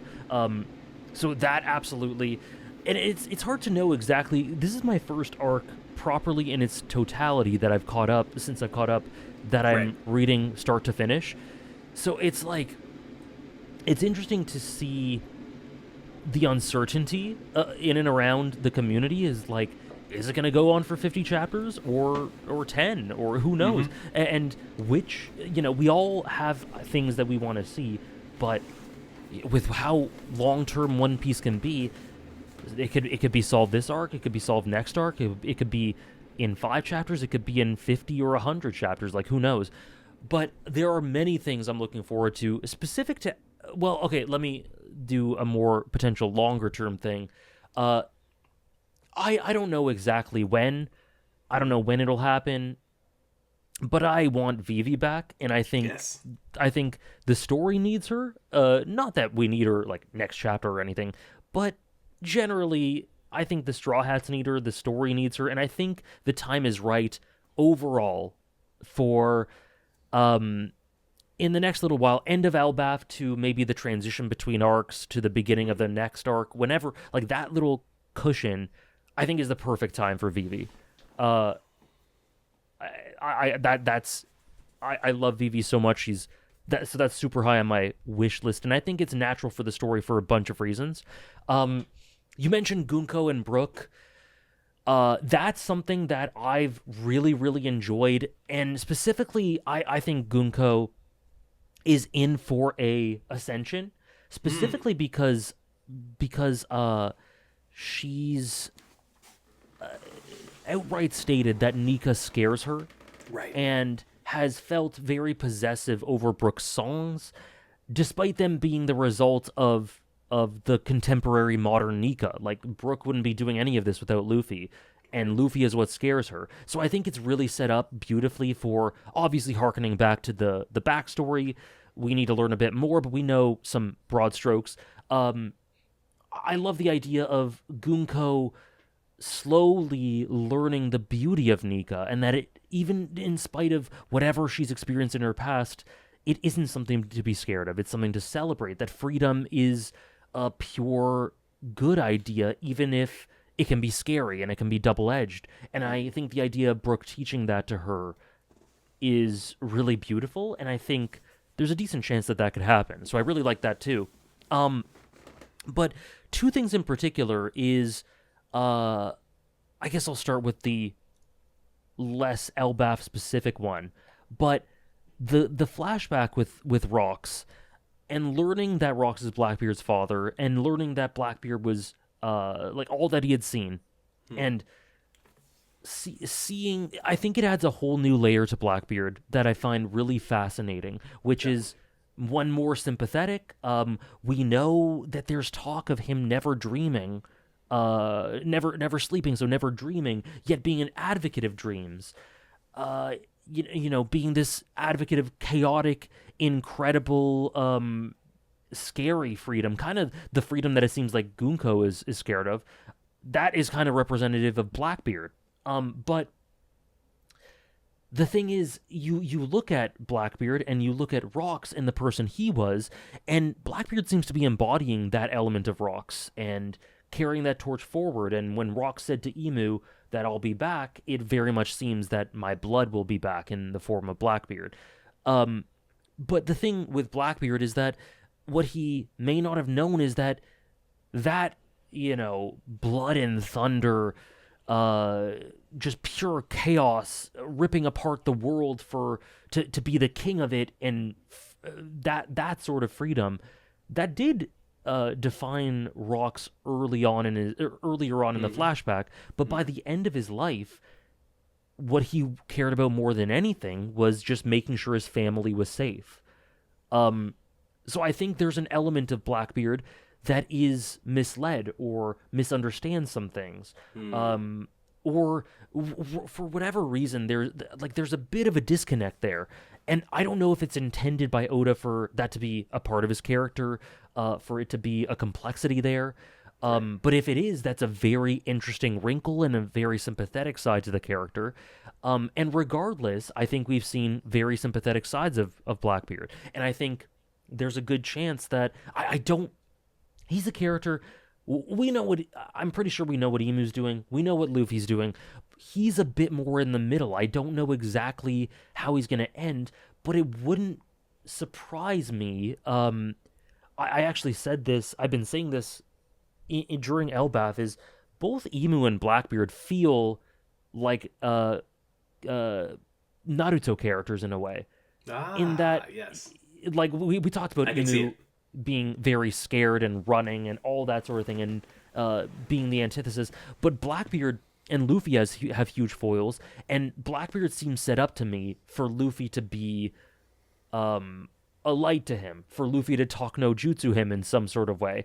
But not that I think that's super likely. I just think the possibilities there more than I thought of it because of seeing where he came from and seeing him potentially having these blind spots and all that sort of thing.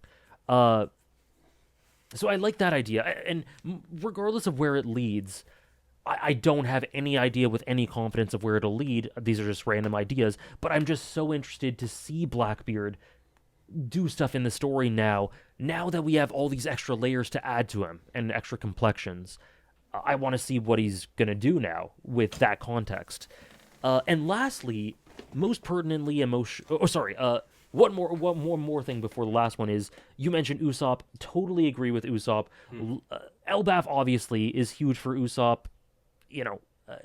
It's been the build-up this entire time. Him and Luffy taking it all in was such a beautiful moment, and I love that Usopp's had some genuine, lasting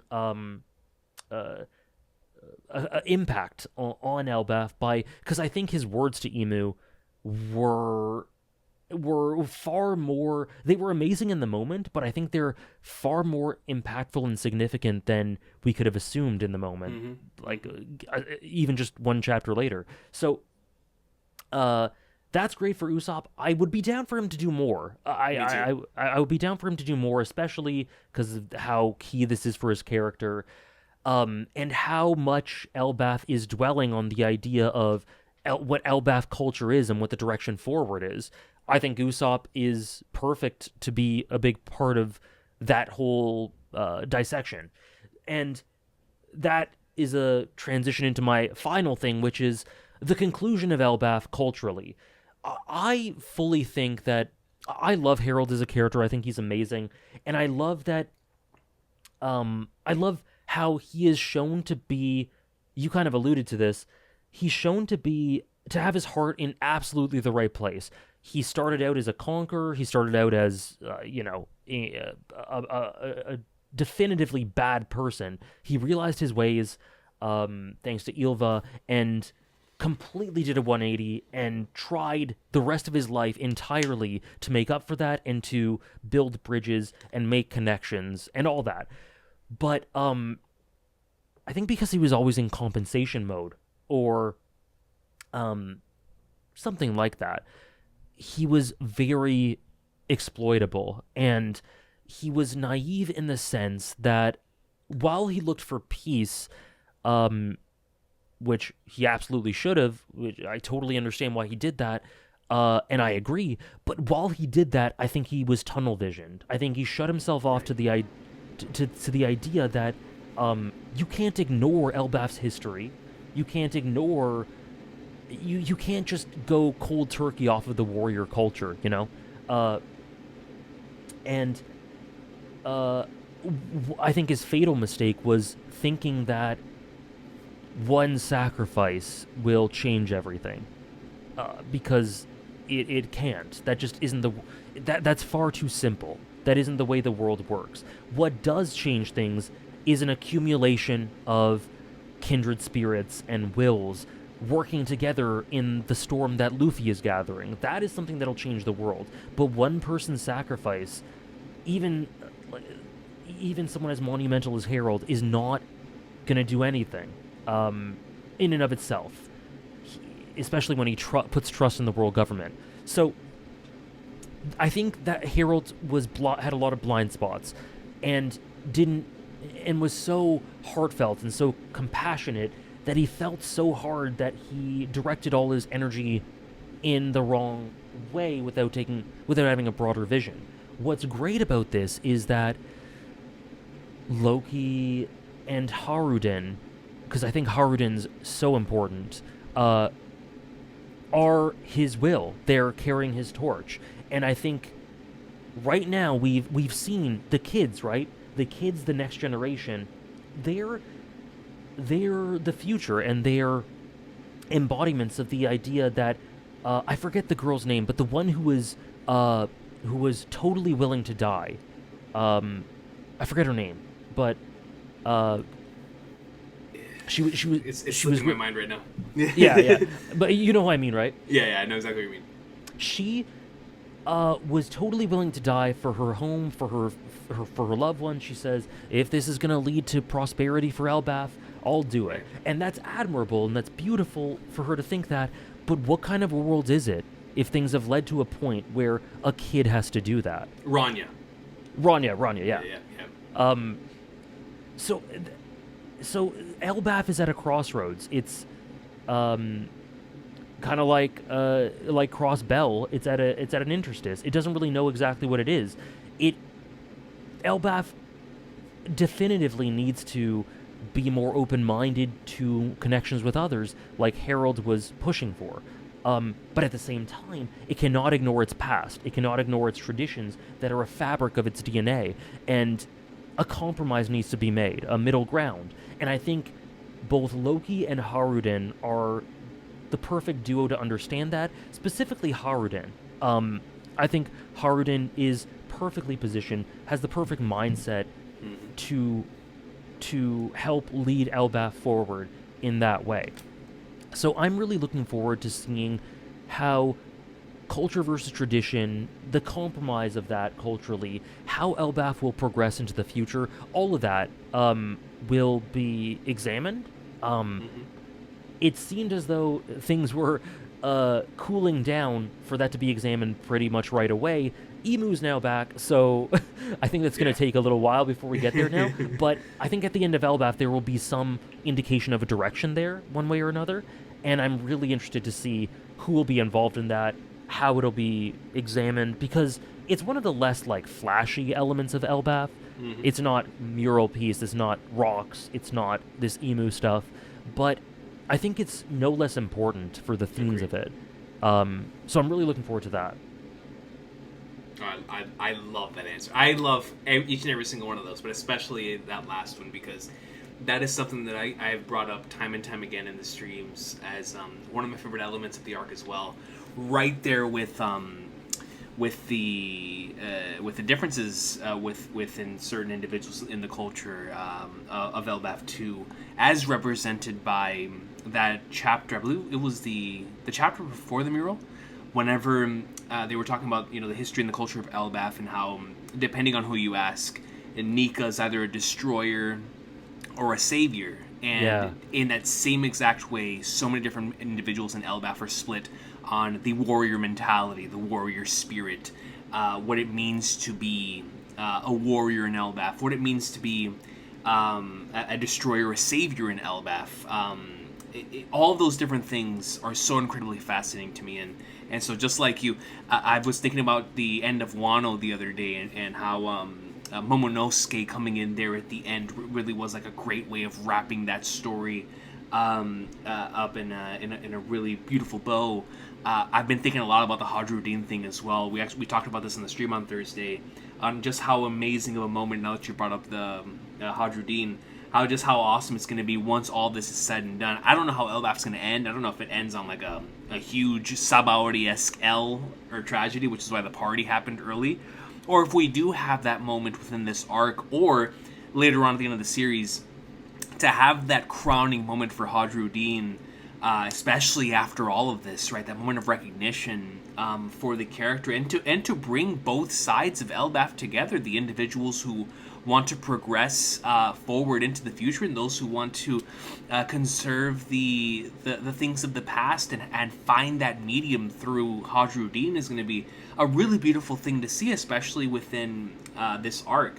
That has had so many of those conflicting things within the culture, and so I'm right there with you. It's been one of my favorite elements of the arc, and so I really can't wait to see how all of that wraps up. And man, I don't know if it's gonna wrap up in this arc, or if we're gonna wait to see the payoff to that at the end of the series. But I guess that's the exciting part about being a part of this weekly experience.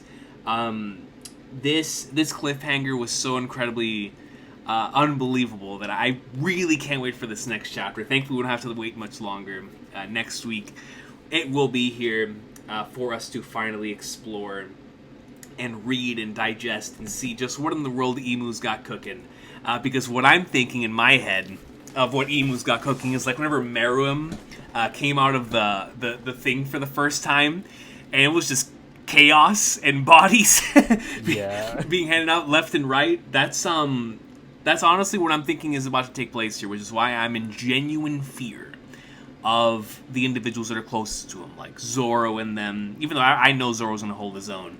But because it's Emu, this is, even when Saturn showed up, I was like, no, you know what, all of us are here. Even when it was Saturn and Kizaru, I was like, no, like we're this is an Emperor's crew now. We've got this. I'm not saying we're winning, but we're definitely not going to get leveled the way that we were in Sabaody / at any other point in the series. But Emu showing up legitimately has this level of fear, like you talked about him being fearsome. I haven't felt this since Kaido, where when Kaido appeared, or when we showed up on Kaido's island, I genuinely didn't know how we were going to win just against Kaido. And then Big Mama came into the picture, and I was like, now I really don't know how we're going to come out of this alive.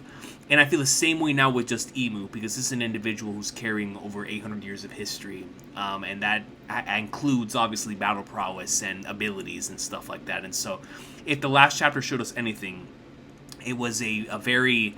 every time I go back and reread that section with the lightning coming down, it reminds me of the first time that Kenpachi showed up in Bleach.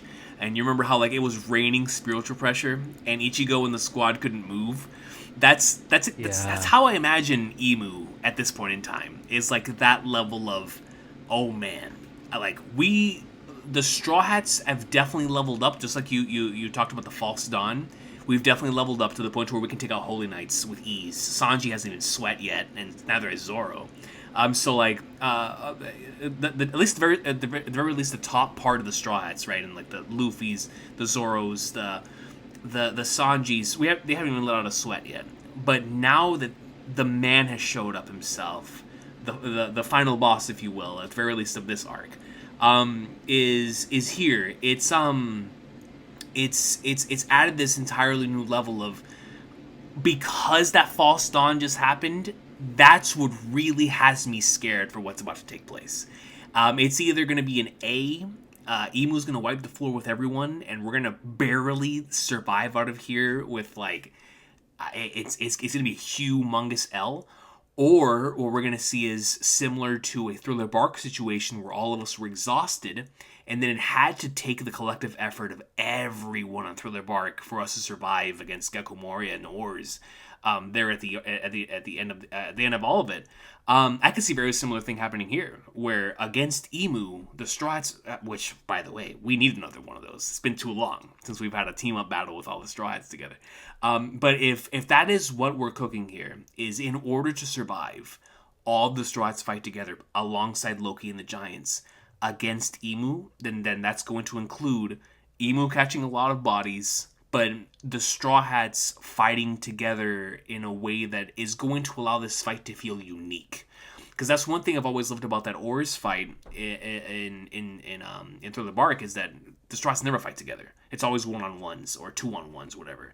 And because of that, that Oars fight has always been very unique. And so now, if that happens here against Emu, it is going to not only be a great showcase of Emu's power, similar to how Kaido was on the roof, where it was the 5 against Kaido and Big Mom, and it just really went to show how monstrous both Kaido and Big Mom are, especially with Kaido fighting against the Scabbards, and then the 5, and then Yamato, or Luffy, and then Yamato, and then Luffy again. It was a real showcase of like, man, Kaido really is absolutely insane. But with Emu, I'm looking forward to seeing what that is here, because it clearly, we have reached the roof piece section of this arc. Yeah. And so if bodies are going to start getting taken out, or my beloved, like you said earlier, the pro tags are going to start taking L's, it's going to hurt, but it's going to be a necessary L, because when we finish this arc, whatever ends up happening to Emu, whether Emu gets sent back to the Holy Land because of a time limit, due to obviously the blood thing that's already come into play, or Blackbeard coming in as the ultimate opportunist, or like Shanks coming in to save us, or Dragon, or whatever ends up happening to send Emu back to the Holy Land, or we don't even know if this is it for Emu, even though I highly doubt it. But regardless of whatever ends up happening here, I strongly do believe that it's going to be us on the back foot, and the last major obstacle, quote unquote, that we're going to have to overcome, that really shows us we still have a little ways to go before we get to the tip top of this food chain, which is going to make it so intriguing to see how we end up leveling up before we get to Laugh Tale, because at that point we're going to need to be at the top of our game, where it's going to be Pirate King Luffy. And if it's Pirate King Luffy against whoever, right, Blackbeards, the Emus, the Shankses, then we're going to need to be on that level. And if we need another L or another humongous, like, Toguro-esque obstacle that's in our path for us to overcome, then bring them on. And I look forward to seeing how the Strats evolve coming off of this, whether any of them end up awakening any sort of super cool things, or whether we just end up perfecting those things. Either way, Emu is exactly what the arc needed at this point in time, which was this overwhelming obstacle that's going to make warriors out of these characters, because all of them are about to come in here understanding if they don't bring their 100% A game, they're going to die. And so I can't wait to see what's going to take place when the warrior mentality comes into play from the Giants, from the Straw Hats, but especially from Luffy and Usopp and Loki. So I can't wait to see how all that comes into play. But ladies and gentlemen, this has been it for our beloved duo Peak Fiction podcast. I thank you, AJ, for giving me 3 hours of your time. They went by in a flash. I can't believe it's already been 3 hours. Likewise. Yeah, man. It's always a good time whenever we're able to get together. But you have an incredible slew of weeks coming in. Let the good people know where they can find you and what you've got cooking with your top 100s here in the next couple of weeks. Yeah, it's when April, May come around, it's top 100 season. So over the next few weeks, I'll be doing my yearly tradition of ranking my top 100 protagonists in all of fiction, my top 150 antagonists in all of fiction, and my top 100 fiction. That'll be happening for the next 3 weeks over on Twitch. It's always lots of fun. It's always lots of fun to use it as a way to sort of sum up the last year and new stories I've seen that have become big favorites. We talked about a couple of them today. New characters I've I've been acquainted with who have become new favorites, antagonists or protagonists, either or, and to also just celebrate old mainstays and favorites and see how my tastes have changed over the years, over the year. It's always cool to compare years and years on end and see things that go up, things that go down, and all around just take the time to really just celebrate stories. Like I do that all the time, but especially during these streams, it's lots of fun. So yeah, it's always a fun time. It's a cozy time. We'll be doing that for the rest of April over the next 3 weeks as of the time we record this. Basically the most of April we'll be doing that, and then when May comes around, I'll be starting a new game and starting Tokyo Ghoul Re. In addition to Let's go. Yeah, in addition to One Piece and Kagurabachi on Sundays, which will keep going. But yeah, then the next main read-through is Tokyo Ghoul Re, and then Dragon Ball Z later in the year. So really excited for all of that. Also lots of video stuff as well. So yeah, it should be really exciting. As an individual who's not only good brother of AJ, I'm a genuine fan as well, and I love when this time of the year rolls around. So I will most certainly try to hop into some of those streams to see what you've got cooking. I always love those top 100s, whether it is the protagonist one, the antagonist one, or the fiction one. It's always a good time. And so for anyone who wants to just be a part of a celebration of so many different things in some of the stories, if you're listening to this, then you're probably into a lot of the stuff that is going to be on that list, and it's going to give you a good opportunity to potentially find other favorites. Because let me tell you something, last year, while listening to that very same top 100 that y'all are going to listen to next week, I got into Xenoblade, and that ended up being one of my favorite things ever. And so you never know when you're going to find your next favorite. One of my biggest W's right there. That's right. That's right. Listen, man, AJ knew me better than I knew myself, because I feel like you've been trying to get me into Xenoblade for so long. But there was just something about that stream that was like, put me over the edge. And here we are today. Here we are today. Well, that's good. So what'll be the one this year? Final Fantasy right. 14? Who's to say? Cyberpunk? You know what I'm saying? Yeah. What's it going to be? Am I finally going to get past episode 2 of Black Sails? Is this going to be the year? We shall see. We shall see. But either way, super excited to see what the next one is going to be for that. Last year also Rakugo, man. Thanks, I think, that stream too. Shout out to him. That stream was goated. That was a goated stream. Either way, definitely looking forward to that. And like I said, anybody who wants to check that out, that is twitch.tv/Alexander, where you can find my guys streaming those top 100s.